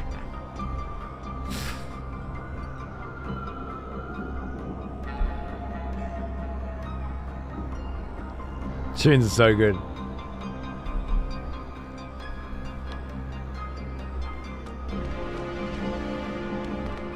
They had a Matrix sale on at a store today. I grabbed the vinyl for the original Matrix. Just thinking, I wish they had one for this. Might have to source the soundtrack for this regardless. Why'd you guys get imprisoned out here, eh? What'd you do? I feel like these are just scenery. Perhaps not even a punishment. We just like the way these look with these human slaves that we have adorning them.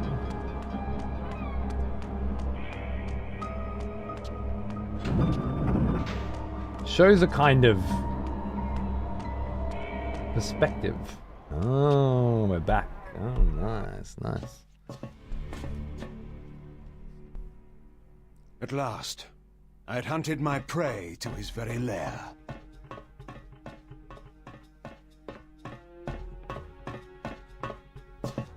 The Hilden Gate was before me, from which the Hilden General, in his guise of the Sarafan Lord, planned to bring forth his alien armies and destroy us all. Turn, vile demon! Your reckoning day has come. Turn!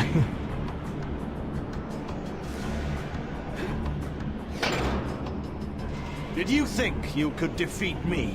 All your plans are revealed, together with your true nature. Turn and enter the gate you have fashioned and join your kind before I obliterate it.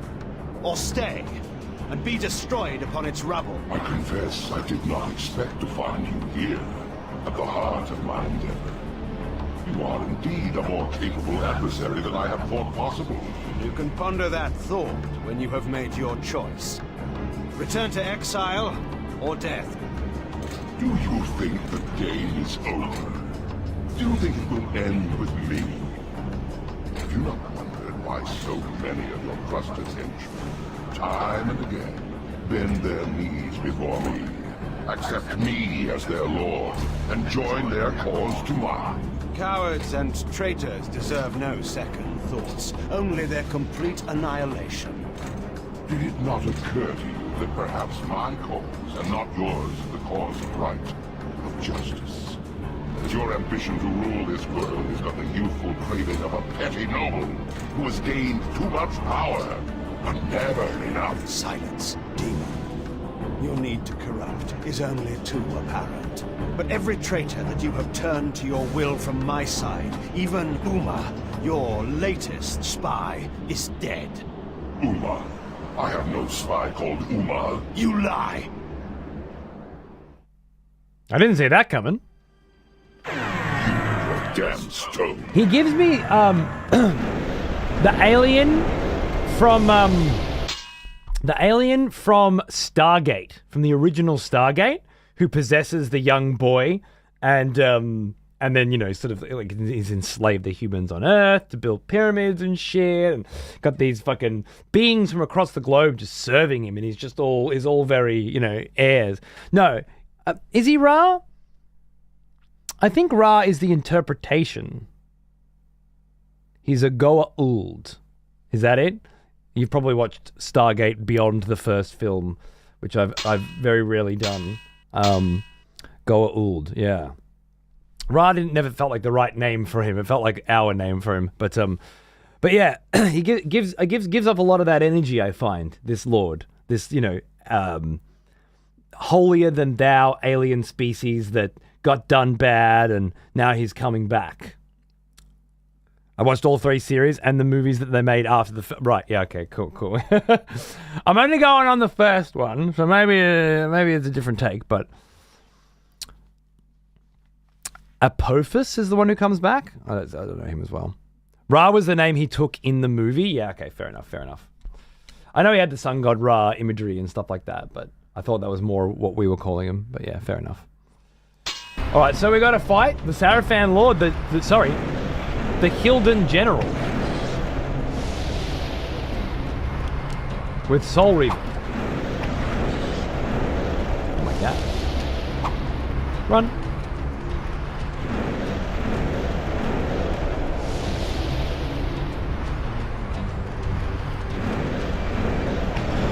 I wasn't sure if you could shoot through the walls. You can.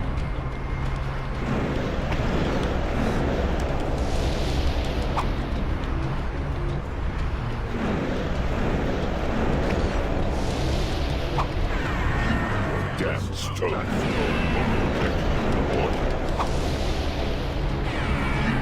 Damn stone.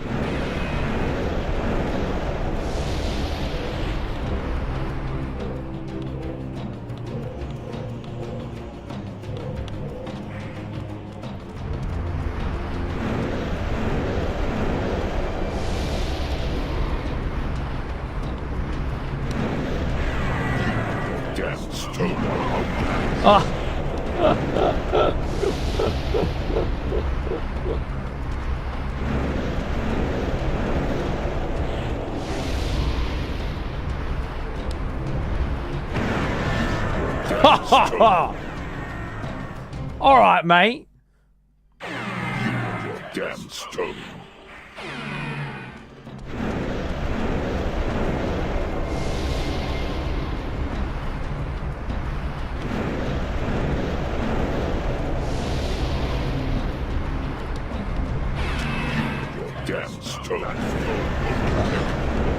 fucking got that shit on lockdown, huh?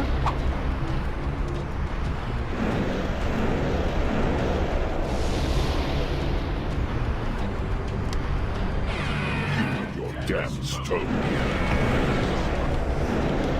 Huh.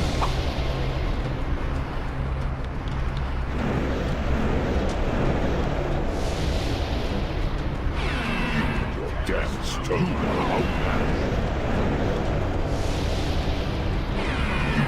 Damn stone.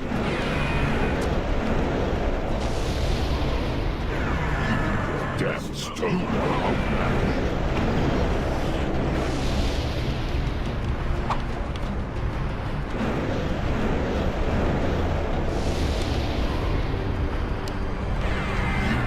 Damn stone. He's doing an attack. Like Kain's trying to hit him.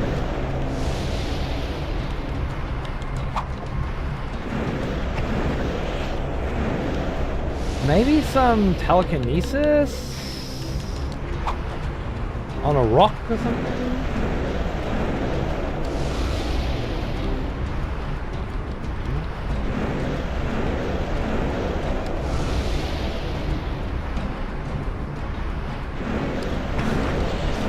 Can I grab this shit?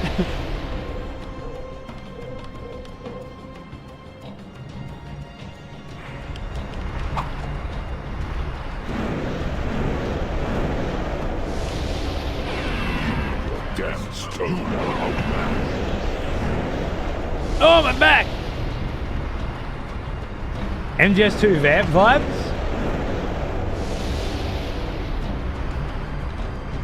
I mean, if he jumps into a pool of water in the middle, maybe, but... I think the pool of water is kind of necessary. That stone won't protect you from the vortex.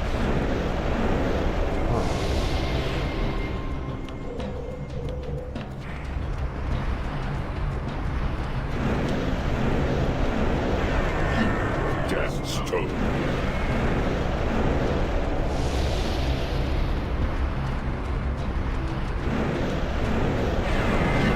Damn stone. Why might you just die?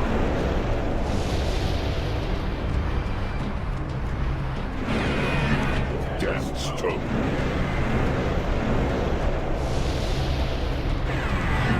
Damn stone.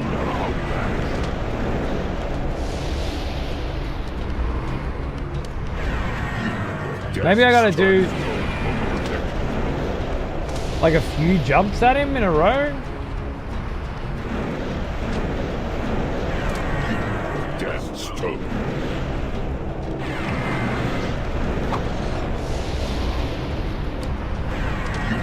Damn stone. Why might you just die? Damn stone. That stone won't protect you.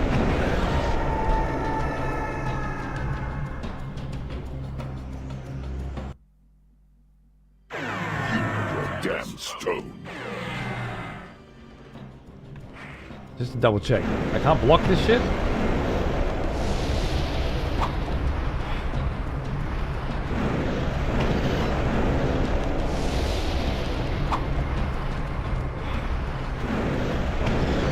Just making sure I'm not getting the timing wrong on the block or something.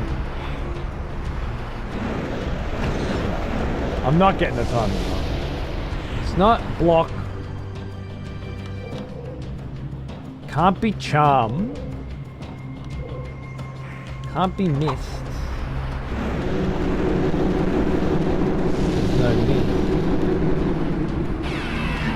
Damn stone. That stone won't protect you from the vortex.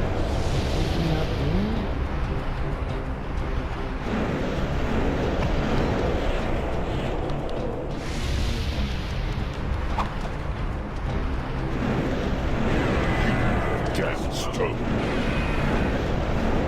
I love how if you get too close to him, not only does he get a free teleport, if he's in the middle of his 3 attack combo, he just gets to begin it again from the beginning. All 3 hits. Damn stone. Like that. See that? There's no winder. Oh!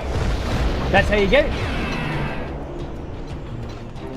Oh my god. Is that it? You just gotta fucking get on him? gets away.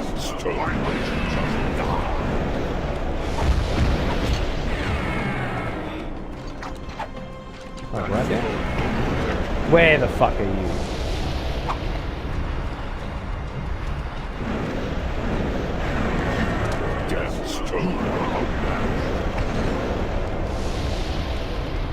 All right. Let's go again.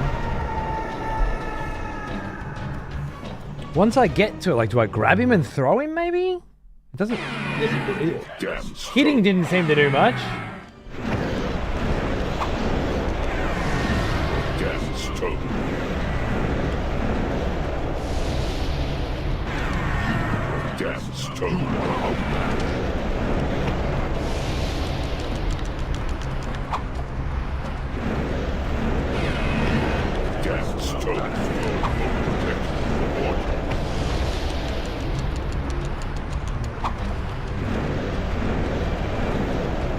Some Doom Dark Ages, eh? Nice. I'd ask what difficulty, but it's almost impossible to answer that question.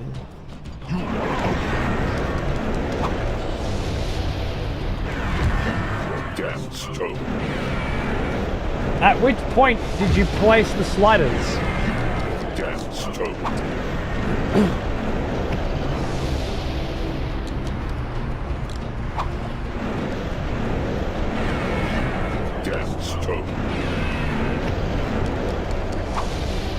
They make you configure it exactly.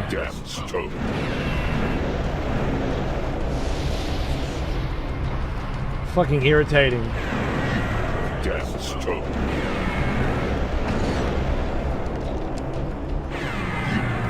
Sliders? Bars that you move up and down to adjust certain parts of the difficulty to create a customized experience.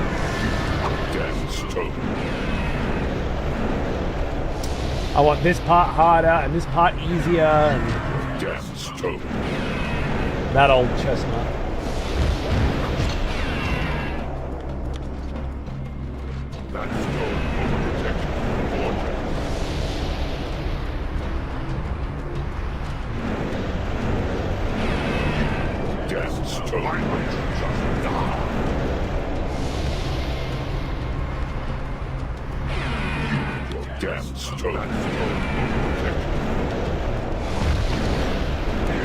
How do you pull out a second volley and a third volley that far?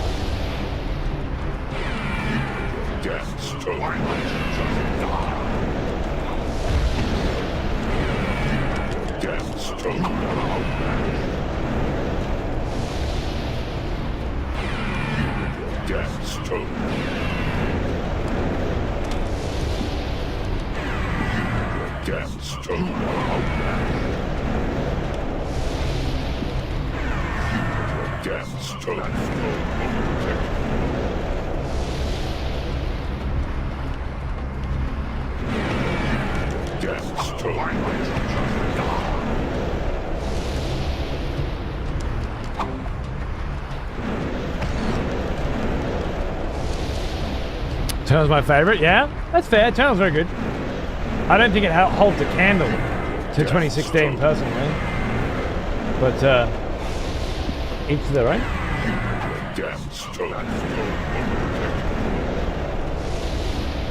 The DLC in particular I really fucking like.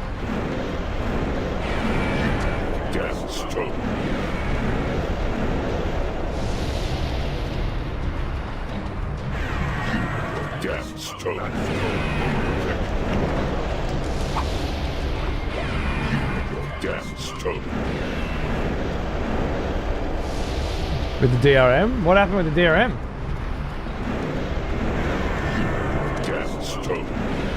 It updated and they cut me off from the campaign.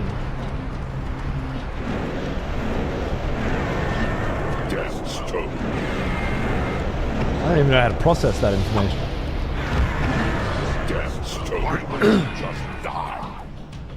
If it didn't have the unnecessary platforming for a Doom game, I'd be fine with Eternal. I didn't mind the platforming either. Too much. It was alright. I certainly don't feel like it was unnecessary.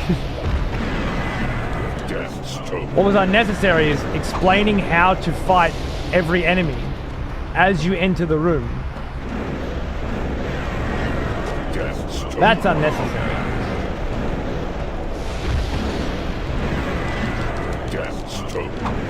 Pretending like a Doom game has to be one formula forever because the first one was that formula. It's just a reductive perspective that would lead to a lot of hollow shell video games, I think. Trying new things is the heart of game design, not repeating the same things over and over again and never deviating from that because a something game is the package.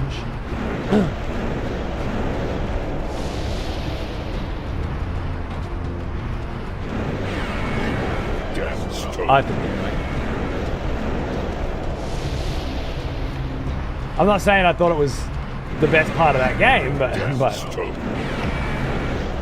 just, you know, the idea that because that wasn't in Doom before, it couldn't be good in Doom.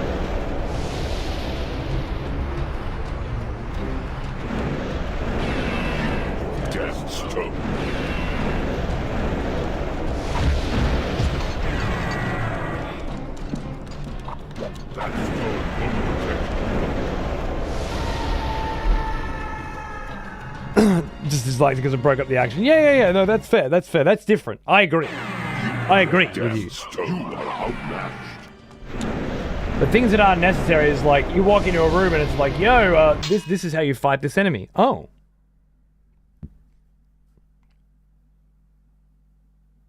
I wonder why we didn't do that with video games before. You just walk in, you figure it out.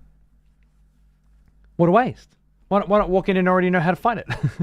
Cool. Okay.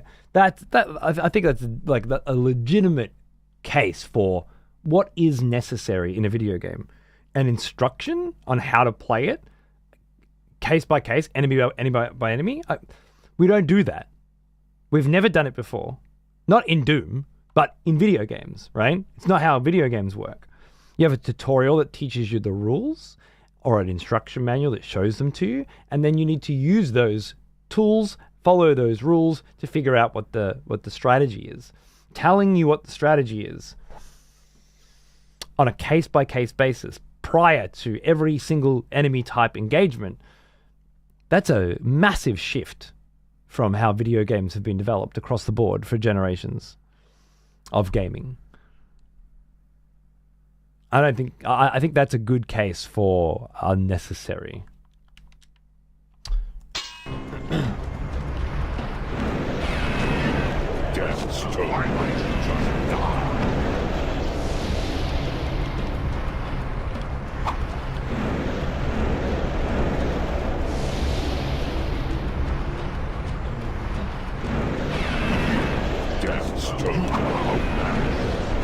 Exactly, AML. But even if you put it on the hardest difficulty, they're still there, you know? Like...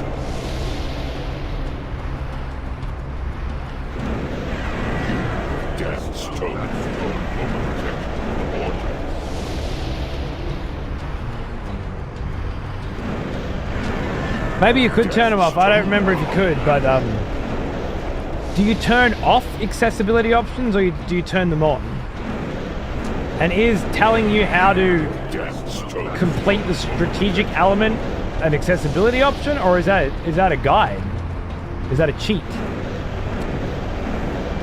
And is that woven now into the fabric of the game and turned on by default? I think we've taken a step in a different direction. And I have no idea why. Someone just decided that that's going to be better for games?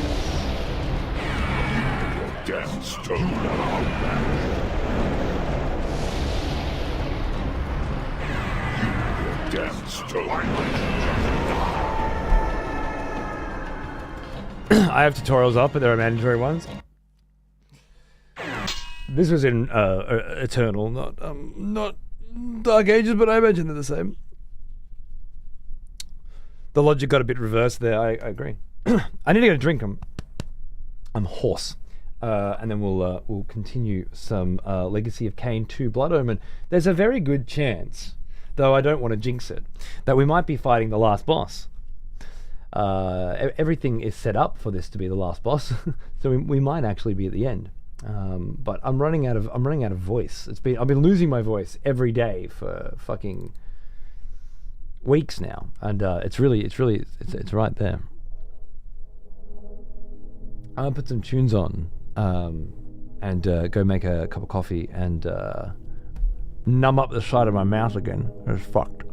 And then figure out how to fight this cunt. I think I managed to jump attack him, but he moves. Get in there and hit him, but it does no damage. Get in there and I can't grab him, so I can't throw him, which is the only way you deal with an enemy that has no damage. So I don't know. I can't block to generate rage. There's some shit here. There's some shit to learn. We're going to learn it. Anyway, enjoy the tunes, and I'll be right back with more Legacy of Kain 4. Thanks for watching.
Welcome back. Just thinking too, the cutscene before this boss fight started, he was like, Kain was insinuating that Uma had been working for that general, and then he said, no, she wasn't, and then Kain said, what? Like he didn't. Did I miss that whole fucking thread? This is the song I meant to put on.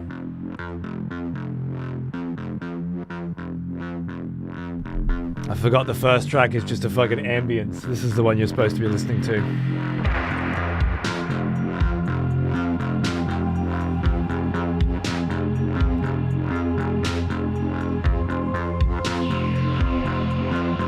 Yeah, Trep.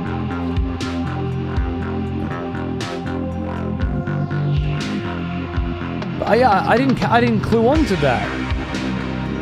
Uma was working. Kain was under the impression that Uma was working with the Sarafan.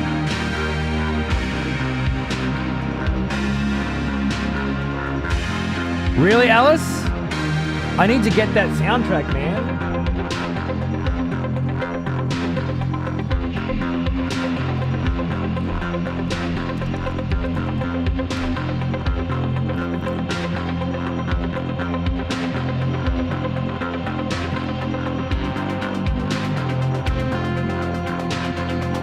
Two bonus tracks, you say?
Trying to download the soundtrack from this website, and it's just fucking cucking me at every fucking turn.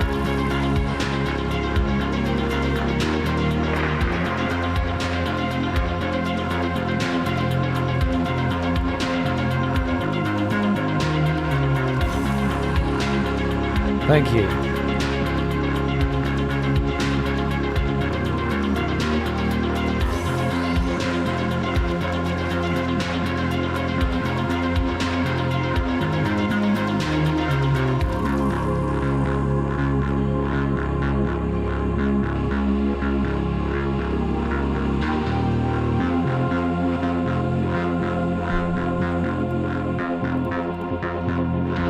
And now I still can't do it.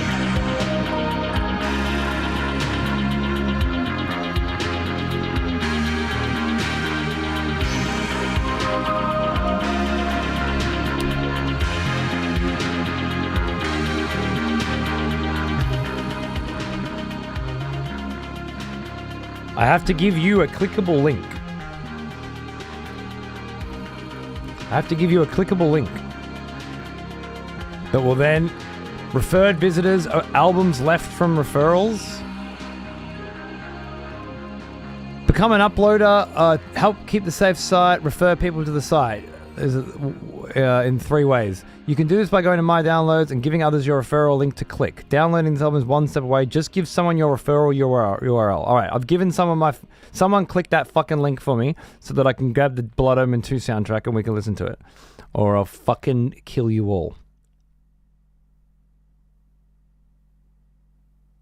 That got dark. That got dark a bit quick, didn't it? I'm sorry. I meant do it now. Thank you.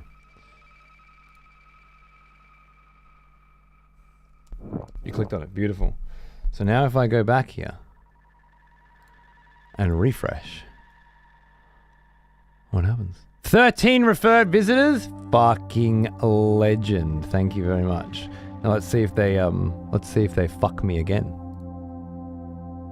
Click here to download as OGG. Is OGG a better quality format than MP3?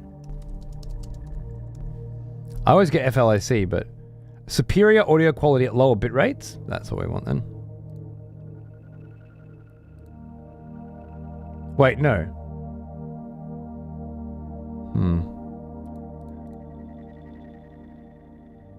I don't need lower bit rates, so I think MP3 is actually fine.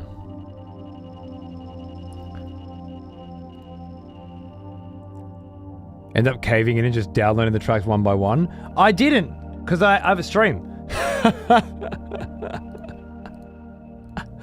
But I had to make an account first, and that was annoying enough. But I did just mass download the album to the best of my knowledge. Now I can go into my NAS.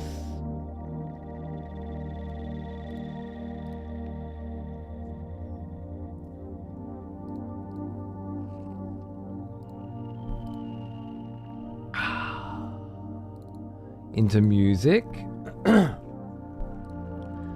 Pastes. 7-zip. Extract here.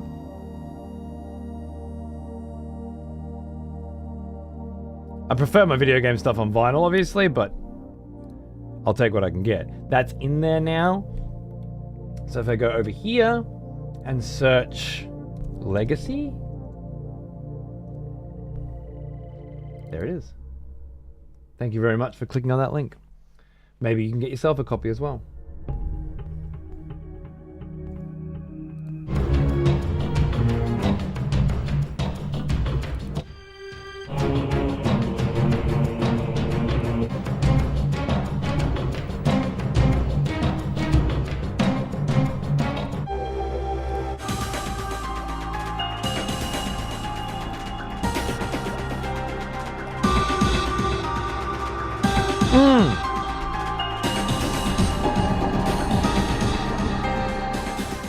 None of them have the bonus tracks? Oh, no. Take a listen to this. Oh, you're going to make me listen to a YouTube? Oh, God. I don't do that.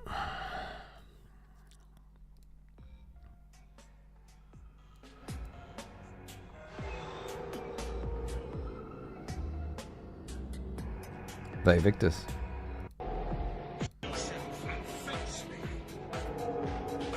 Alright, I'll have to find these somewhere else. This is one of the two tracks I'm trying to find. Alright, cheers. we'll have to get those loaded up so we can listen to them properly. I can't listen to that shit on YouTube. You can't even fucking turn the volume up. It's ridiculous. You and your damn stone.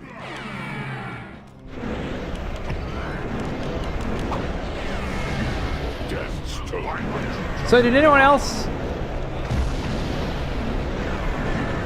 clue on to this whole Uma was supposedly working for him, but now we find out that she wasn't situation? I don't know what was going on with that. Yeah, please do. Or just send them to me on Discord. That would be even better. Cocksucker.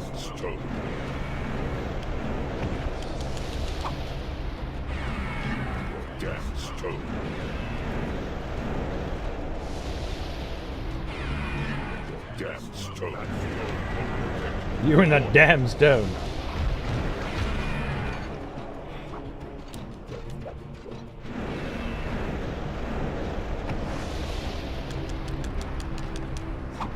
Yeah, dude, this game got real HR Geiger meets Necrons in the last couple chapters in some really fucking awesome ways. That ties in and around to like the beginning of Blood Omen 1. Starts putting everything into perspective, the whole lot. It's fucking crazy.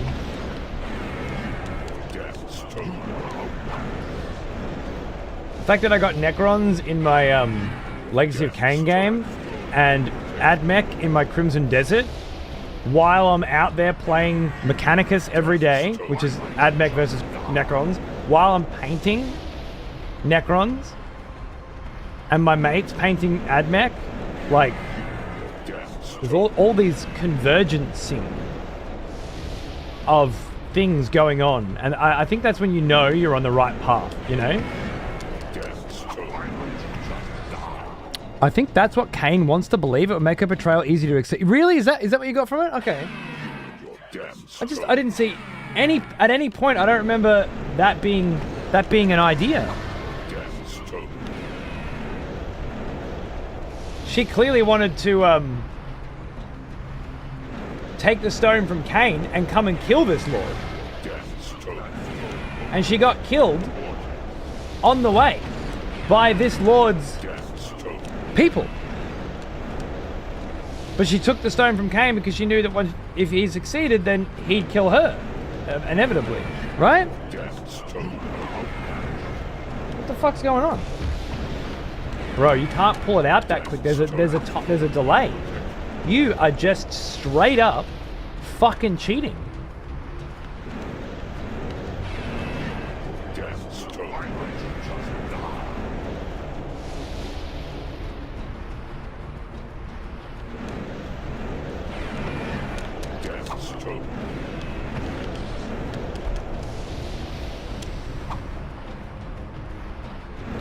Remember the big titty goth? Yeah. Yes, that's right.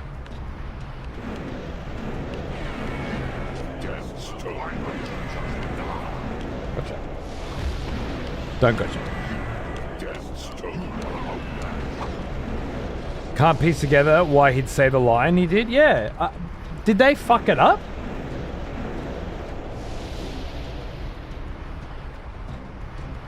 Is it another little... They didn't have any time to work on the last part of this game? Because there've been some fuck-ups, but not that bad.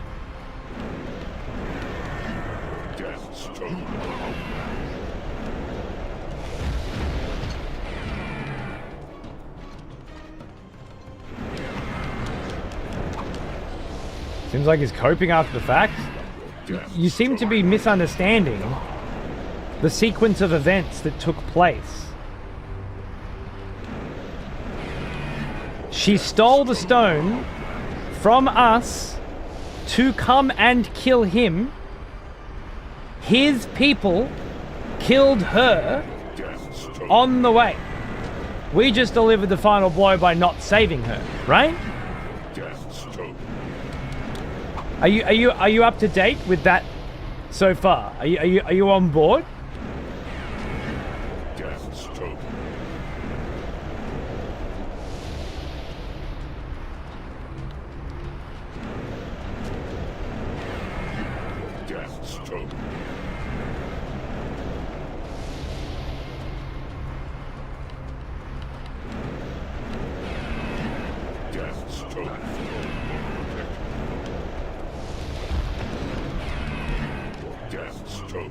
Is he thinking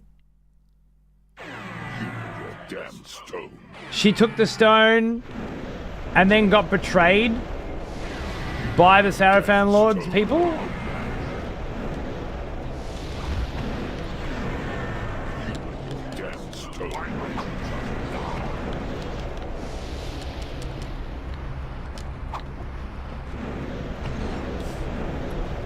Fucking just sit here and cop the same shit over and over again.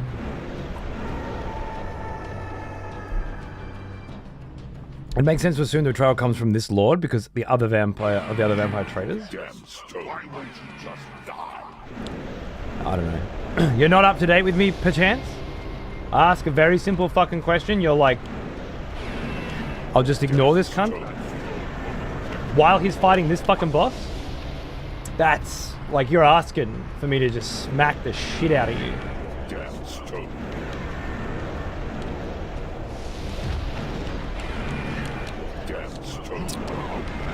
But whatever, if you guys don't want to talk about these kinds of revelations, 4 games deep, at the very end of the 4th game, while we're doing the final boss, I don't know what to fucking say. I could do other shit with my time.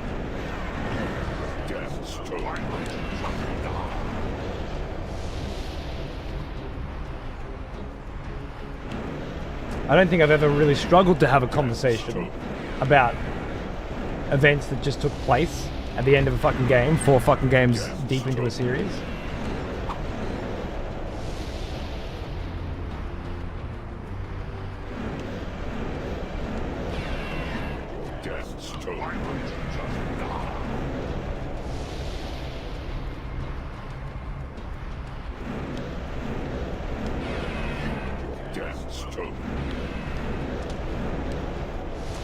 I know the sequence of events that happened. I was just thinking Kain was a tad remorseful about killing her. It's a fucking hell of a read. Like, there's nothing there that would indicate that.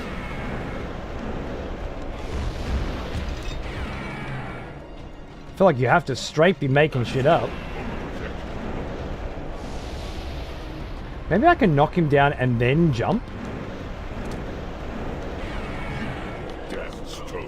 Because it shows me where he's going to be.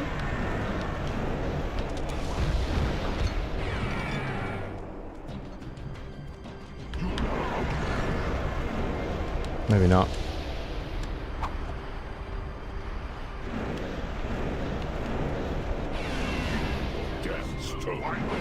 That dialogue in the one with Vorador do feel rushed. In the conversation with Vorador, Kain implied he thought Vorador might have told Uma to steal the stone. Yeah. But the conversation goes so quickly. But if that's the case, what the fuck does that have to do with Uma betraying? Uma working for the Sarafan Lord, sorry.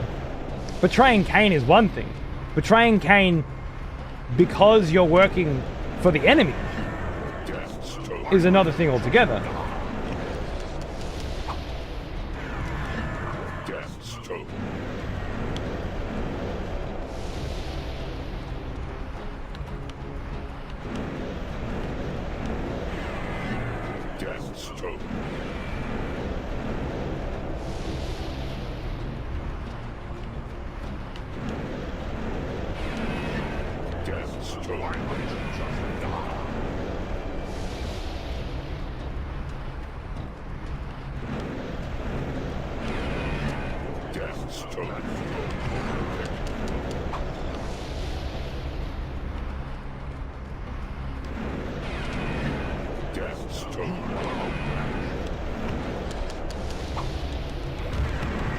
Okay.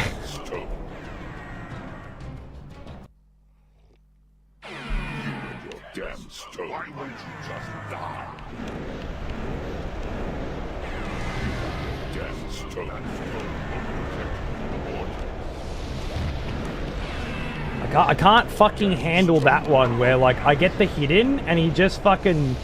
Me hitting him allows him to skip the cooldown on his ability.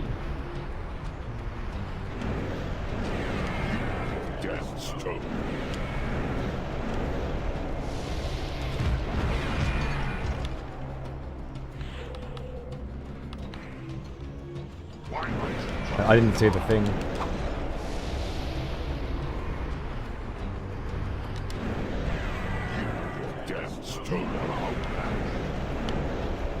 No.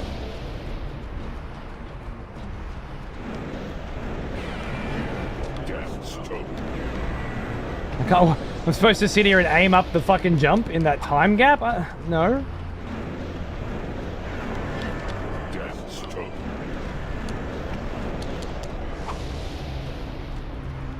I'm digging through the script, but it doesn't make any sense any way you look at it. It's so strange. In other words, Kain thought that Uma took the stone for Vorador or for the Sarafan Lord, but neither of them would claim her betrayal.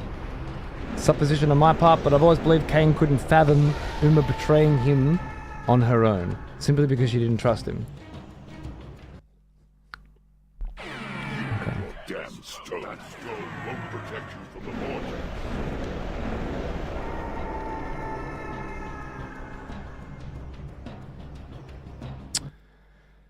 If I were able to jump from the diagonal platforms... That stone won't protect you from the vortex.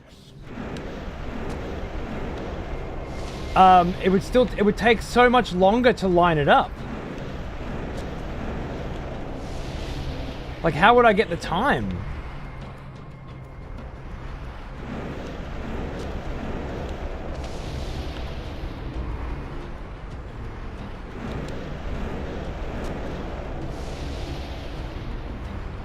And what difference would it make? What have I achieved?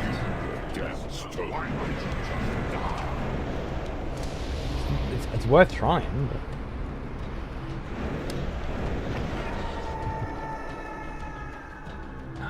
I can't even reach him on it. Where it turns red, the cursor turns red when I place it on him. I'm pretty sure that's the indicator that, like, you're doing what you're supposed to be doing. Or it might just be you can't do this, but then you get a cool little Kain landing and trying to attack but missing cutscene, right?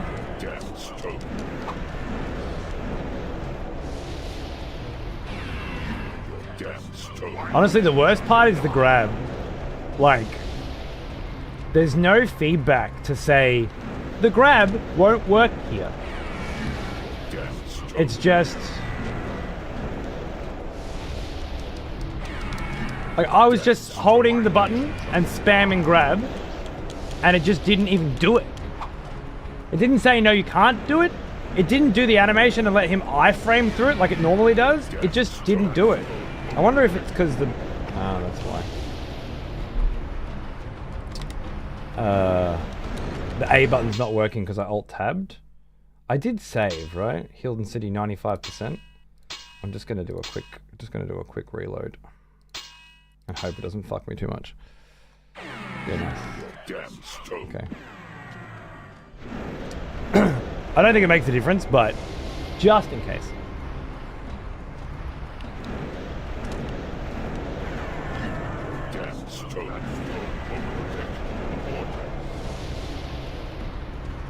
Yeah, so it's an idea, Zoe.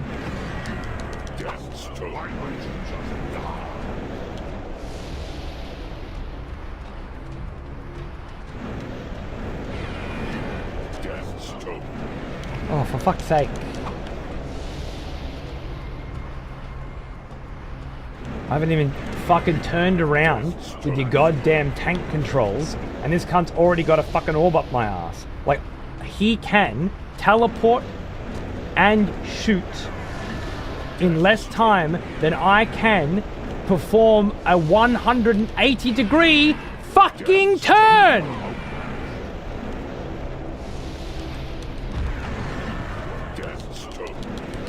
Let that fucking sink in. This feels like it should be a Ganondorf thing where I'm deflecting these orbs back at him, you know? But... yeah, cool. So I grab and it just goes through it, right? That's cool. Oh, what a feral fucking bit of design. Like, all the ways you think you might be able to do it, maybe you can, maybe you can't. We're not going to telegraph that. There's no information for you there. Just keep blindly fucking being raped by this piece of shit until you magically stumble upon a way that might maybe work. We'll fucking find out. There's no visual feedback at all. Just so you know, the health bar doesn't go down when you get attacked at all.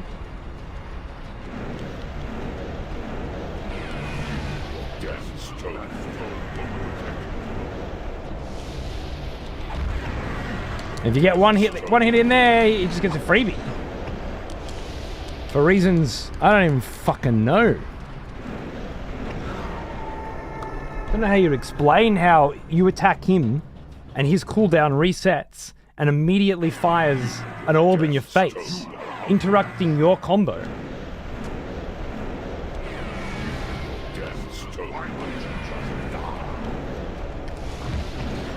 See that shit?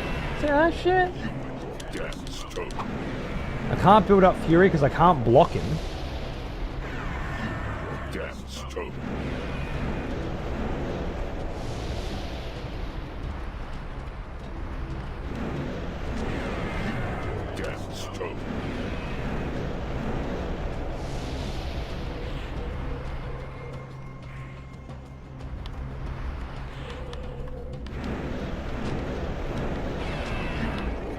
Death's Toll.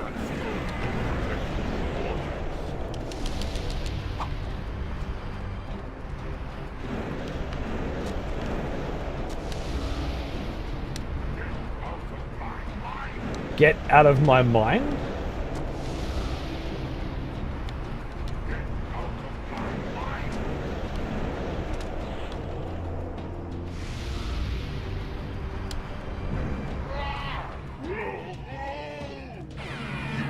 Death's Toll.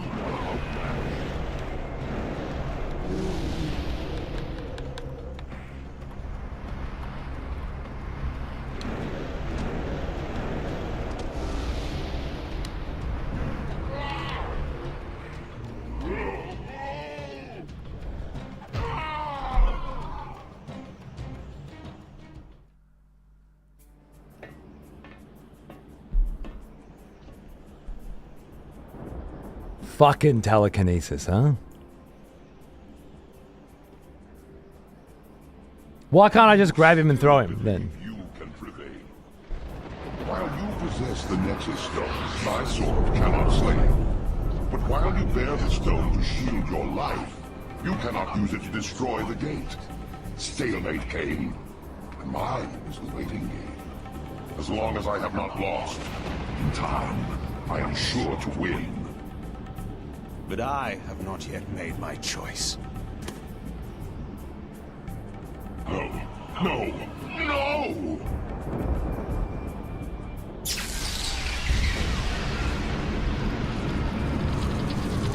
I will rend your soul! Oh, he's gonna fight me?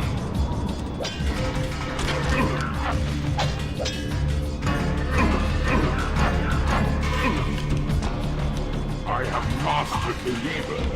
I am your... I've mastered the Reaver?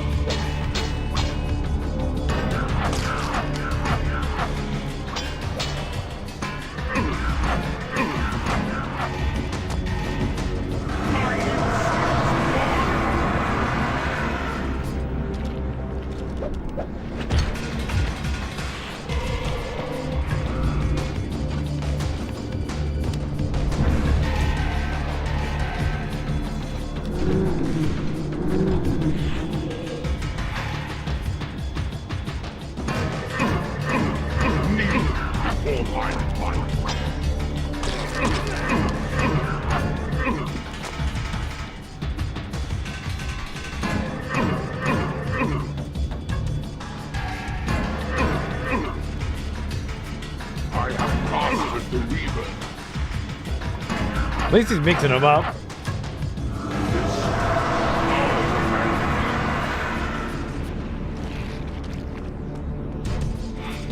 So I can knock him back with telekinesis, but I don't know if I can knock him back far enough. Oh, I pressed the wrong button. Whoops. Thank you, Alice.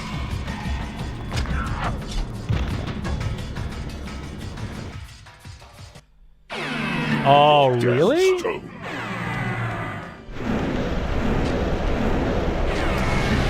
That's a lot.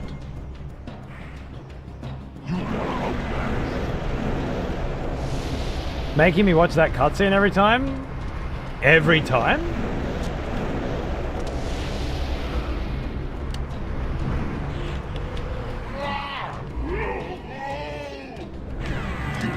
Death's Toll.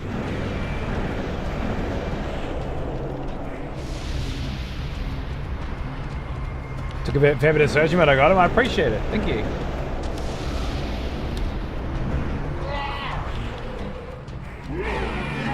Death's Toll. Feral cheating fuckbag game, maybe?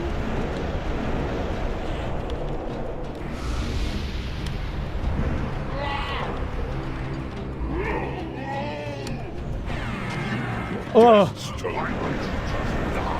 You'd think this strategy doesn't fucking work, right? If you didn't pull it off the first time. Because of this shit. What the fuck? I fluked it the first time? Oh no. It's even worse than I thought having to repeat this section after you fail the fucking don't get hit 400 times in a row, using the combat system that we've baked into your skull. Death's token. Oh my goodness.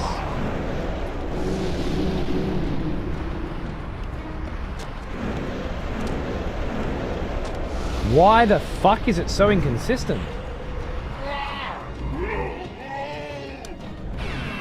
Your death's token. What the fuck is going on? What the actual fuck is happening?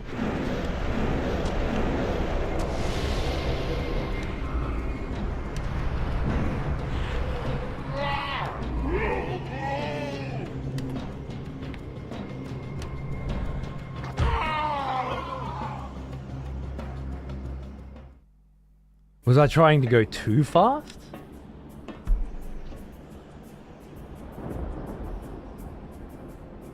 It's like he was like, whoa, whoa, and then Do you still believe? and that was the moment that you needed to hit him. You possess the Nexus Stone. My sword cannot slay. After he's done flailing. Bear the stone to shield your life. You cannot use it to destroy the gate. Stalemate, Kain. And mine is the waiting game. As long as I have not lost, in time, I am sure to win. At least they're creative. But I Doesn't seem to ever land, my but choice. they were trying. No, no, no!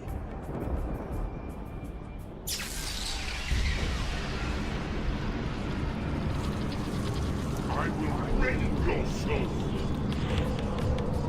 Okay, I don't know exactly what the play here is, but I think it's just block the ever-loving shit out of him and immolate. And do it perfectly. Long as I live, people, I am immortal. Unlike that. He bounces back too fast after you dodge that to have any reasonable chance at countering it.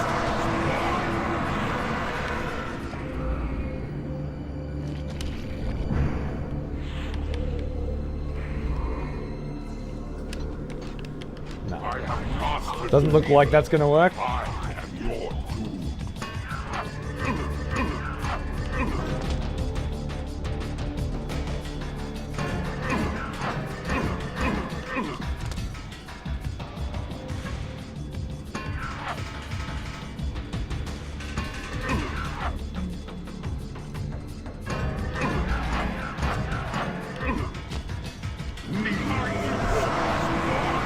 I think it's just a gauntlet. He's got iframes on basically every single thing. So it's just like a show him how strong Kain really is.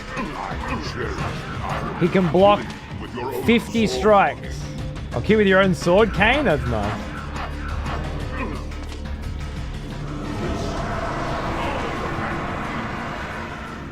I think it's just a Kain is a demigod. The Reaver refuses to hurt him.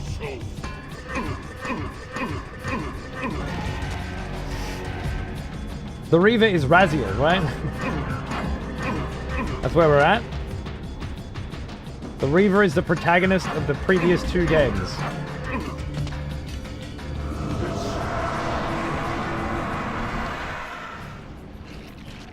Whoa. Whoa! Wait. You? Yes, your prisoner, from whose blood you built your evil plans. What could be more righteous than to take our revenge and your freedom from the same source? Tortured eons of suffering are too good for you, vampire. But not for you, Hilden, who has dared to set a corrupting foot upon this world after your banishment. Return to the demon dimension in which you belong.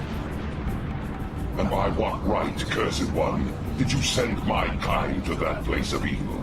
By what right did you lay on us the curse that drove us from the light and made us predators of humankind? It was justice for our banishment from the world.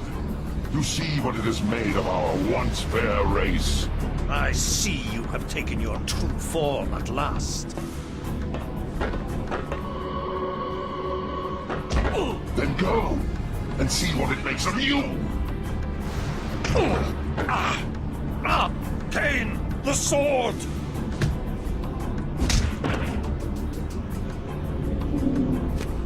I sentence you to the hell of your own making. A prisoner for all time.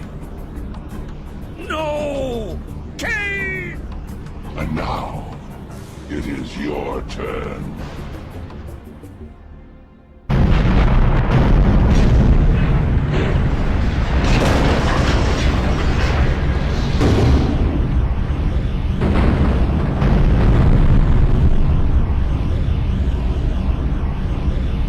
I don't get how he was like, you threw us, by what right did you throw us into the dimension?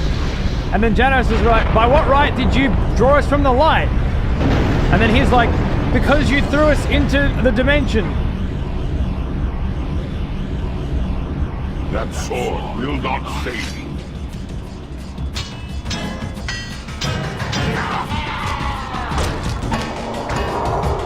Did I misinterpret that, or was that what he just said?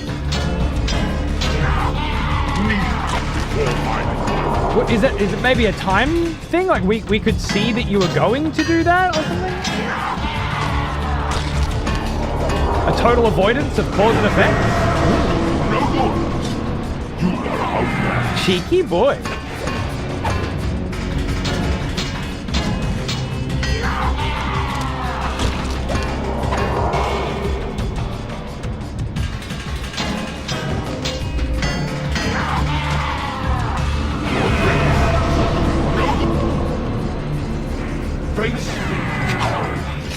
Face me, you keep running away from me! I'm perfectly dodging my sick abilities. Fuck you!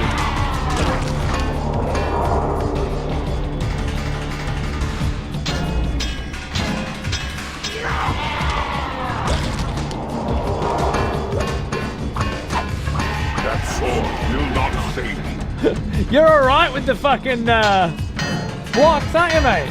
Shit, what, you're a regular old fucking Kain. Face me.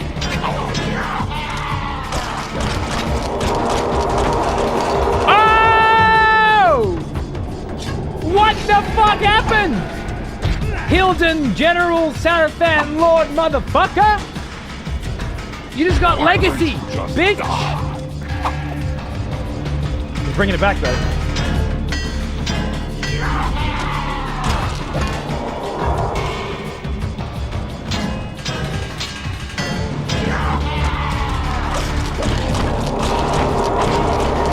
That's how you fucking do it, bro. That's how you do it. Won the battle. And an But the FMV? war between your kind and mine will never end. A fucking Our FMV? banishment in the demon dimension also ensures our immortality. One day, we shall return. Should your kind reach that place of banishment again, I will be waiting. You will not live that long. I have lived long enough to dispose of you.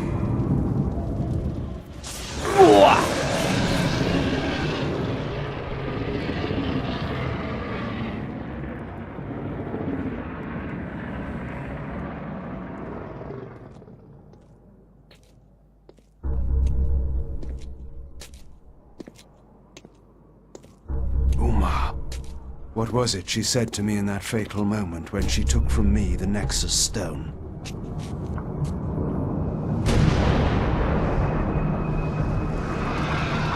How would my rule differ from that of the Sarafan Lord? If you had lived, Uma, you would have learned the difference. You should have trusted me. The war was over, and yet there was another battle to be fought. The cruel masters of Nosgoth, the Sarafan, now leaderless, still had to be put down. There were cities to be rebuilt, and order to be restored. and a new rule, my rule, would then begin. To the victor go the spoils. At last, Nosgoth would be mine. Yes. Yes.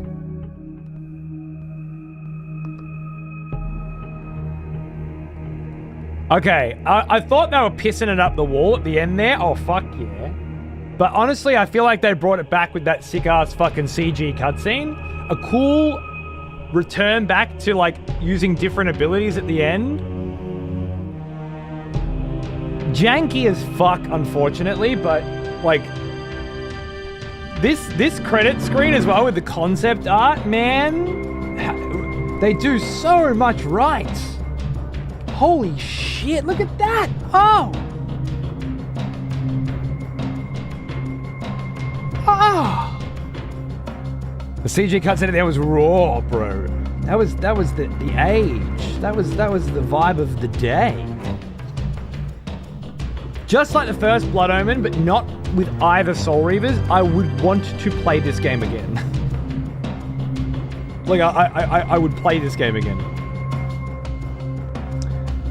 As long and painful as it was, look at this fucking beautiful blood-splattered bride, huh? They had a whole vibe for this, man. If we were to take what Alice and Perchance said and say, okay, the weird bit of writing fuckery there at the end with Uma was cope.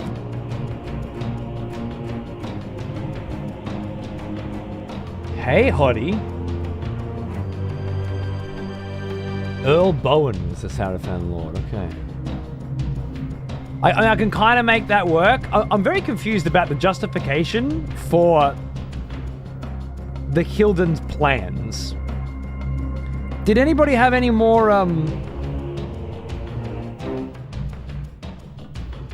insight into that discussion with Janos? Or perhaps more will be revealed later. Or maybe not, but that didn't ring true to me at all. It felt like a cyclical response, like, you banished us, and then Janos is like, because you were killing us. And then he looked familiar. And then he was like, because you banished us, right? Did I get that wrong? Did anybody have a different read?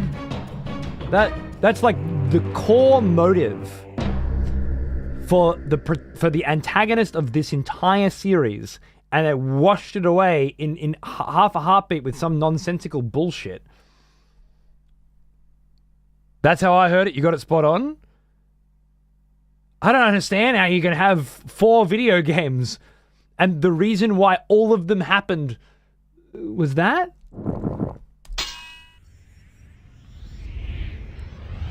Such a dismissive exchange. It's a shame. There's a couple of little things that don't quite fit. If we were to instead use the environmental storytelling rather than the dialogue,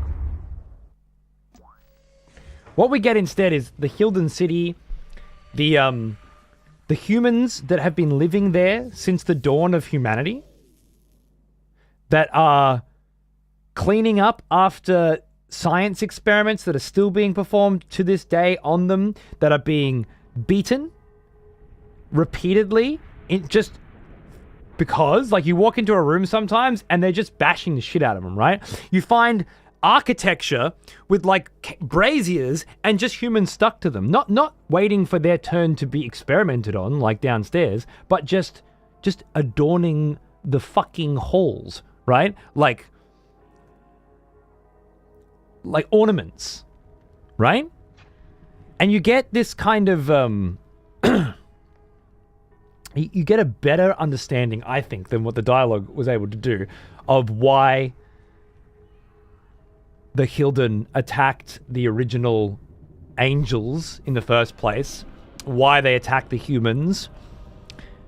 Enjoying the suffering endlessly. You also see the way they herald themselves, the art and the perspective of themselves, and then you see the entirely Necron like design of this Lord himself, particularly in the last battle with him, when he's holding the sword up and you can see the rib cage and everything. He doesn't look like that. He looks like a fucking Necron overlord. And if you think about why the Necrons are purging flesh from the galaxy as well, I think you start to see some of the motives behind this, which is all a fucking enormous and disgusting retcon of what is actually going on in Blood Omen 1. But for the purposes of this story and it playing out, the Sarafan come from another dimension, but we could take that as they come from another galaxy. I think the words galaxy and dimension could be very interchangeable in this regard. If we say that they are a spacefaring, dimension-faring species, that they came to this planet of Nosgoth at some point. So I'm just thinking about the mass, the device, and the Elder Cthulhu god, the outer god, if you will. Because you've got the Elder race, which are the angels. You've got the Elder gods, which would be these motherfuckers, I guess. And then you've got the outer god, which would be a parasite that was attached to the pillars of Nosgoth and was feeding off the cycle of life and death on Nosgoth, which was ruined when Kain took power and prevented that cycle from taking place, which is why Raziel was thrown into the mix. The Hilden, not the Sarafan. Yeah, sorry, the Hilden, yep.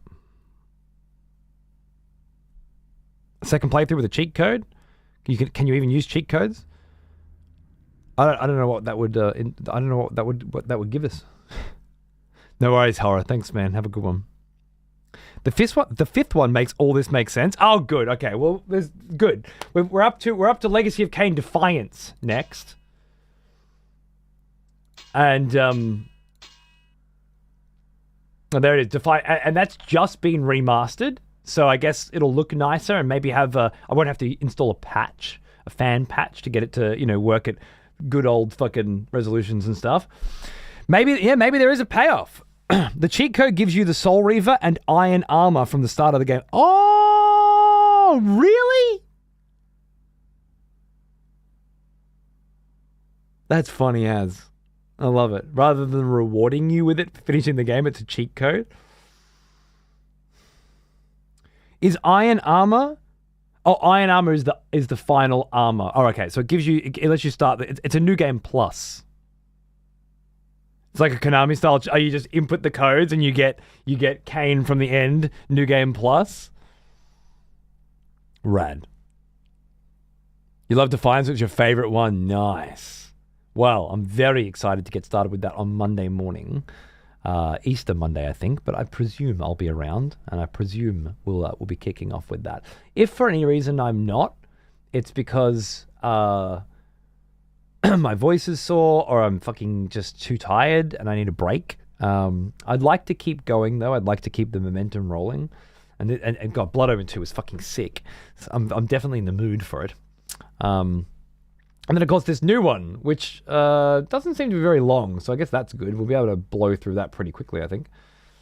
It's just a little 2D platformer, from what I can see, and based on the story of a comic. Did you play this one, by the way, yet, Alice? Whoa! I did not see that. So when are you back? Are you in the morning? I'll be back. I'll be on the other channel, playing with my toys later tonight. Tomorrow night, I'll be on the other channel, playing with my toys with my friend. Sunday night, back in here for Crimson Desert, but it's Easter Sunday, and I might not be streaming. Well, now. And Monday morning, Here's an old back in here for Legacy of Kain. almost as old as me. Kraken Demon. Oh my god. Happy 10th anniversary, my friend. Good God. Yes, I have the channel EXP TV, that's right. It's usually just VODs playing, and you can choose which VODs, but the 6th channel is a live feed of my garage where I do a lot of stuff. The reviews have put me off. I want to see you try. I won't look at them then. We'll just play it and we'll just fucking go with it, right? We'll see. That's funny though. They wait this long to do a sequel and then they do this. Ouch. Guess we'll see. Guess we'll see how we go. Maybe it's just the community being fucked. Oh, look at that. That's funny. That says everything I need to see. That's the energy I'm gonna take with me.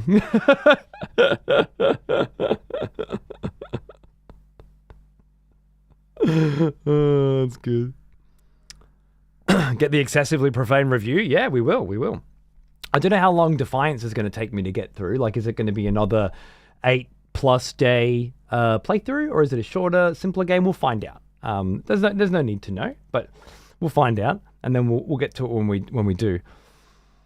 It's just cool that we got a new remaster released during our series playthrough and a new game to top it all off that might be shit, which would be great because the rest have been fucking fantastic. And Blood Omen 2 was, definitely my kind of game. For all the bitching and the bullshit and the jank, it's the only one that made me feel as good as Blood Omen did. Not as good. I still like Blood Omen, but for me it's Blood Omen, Blood Omen 2, Soul Reaver 2, Soul Reaver. That's my order of enjoyment so far. And the fact that the story is still connected and still happening. Vorador up there. Oh, Vorador, Janos, this cunt. I don't remember this cunt. And these two, yeah. It's just fantastic. I miss Magnus, still my favorite bit of this game. Magnus. I can't put a McJiggy to the name.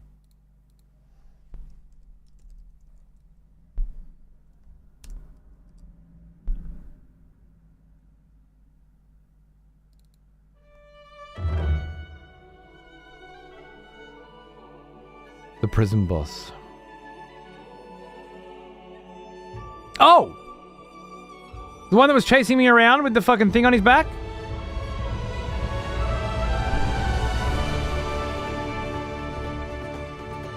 The iron armor cheat code gives you in Blood Omen 2 is the iron armor you wore in Blood Omen 1. Oh, it's different armor. Oh, cool, man. That's awesome. I love it. Thank you, Cat Dog. Yeah, I'm going to see Hail Mary in an hour and 45 minutes, so I will get the fuck out of here. Thank you all for joining me for another retro morning Legacy of Kain sesh.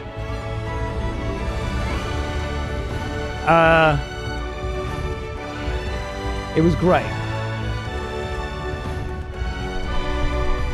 It was great enough. The game was great. You guys were okay. Not engaging with me in the middle of a boss fight where I'm trying to have deep discussions. It's very upsetting. It's very upsetting. I'm not a big fan of this platform anymore. But the game was great. You were okay. Next time you better do better. I'm done, alright? That's it. I'm just gonna play fucking Company of Heroes every day for a year. Alright? Think about that the next time you don't want to talk to me.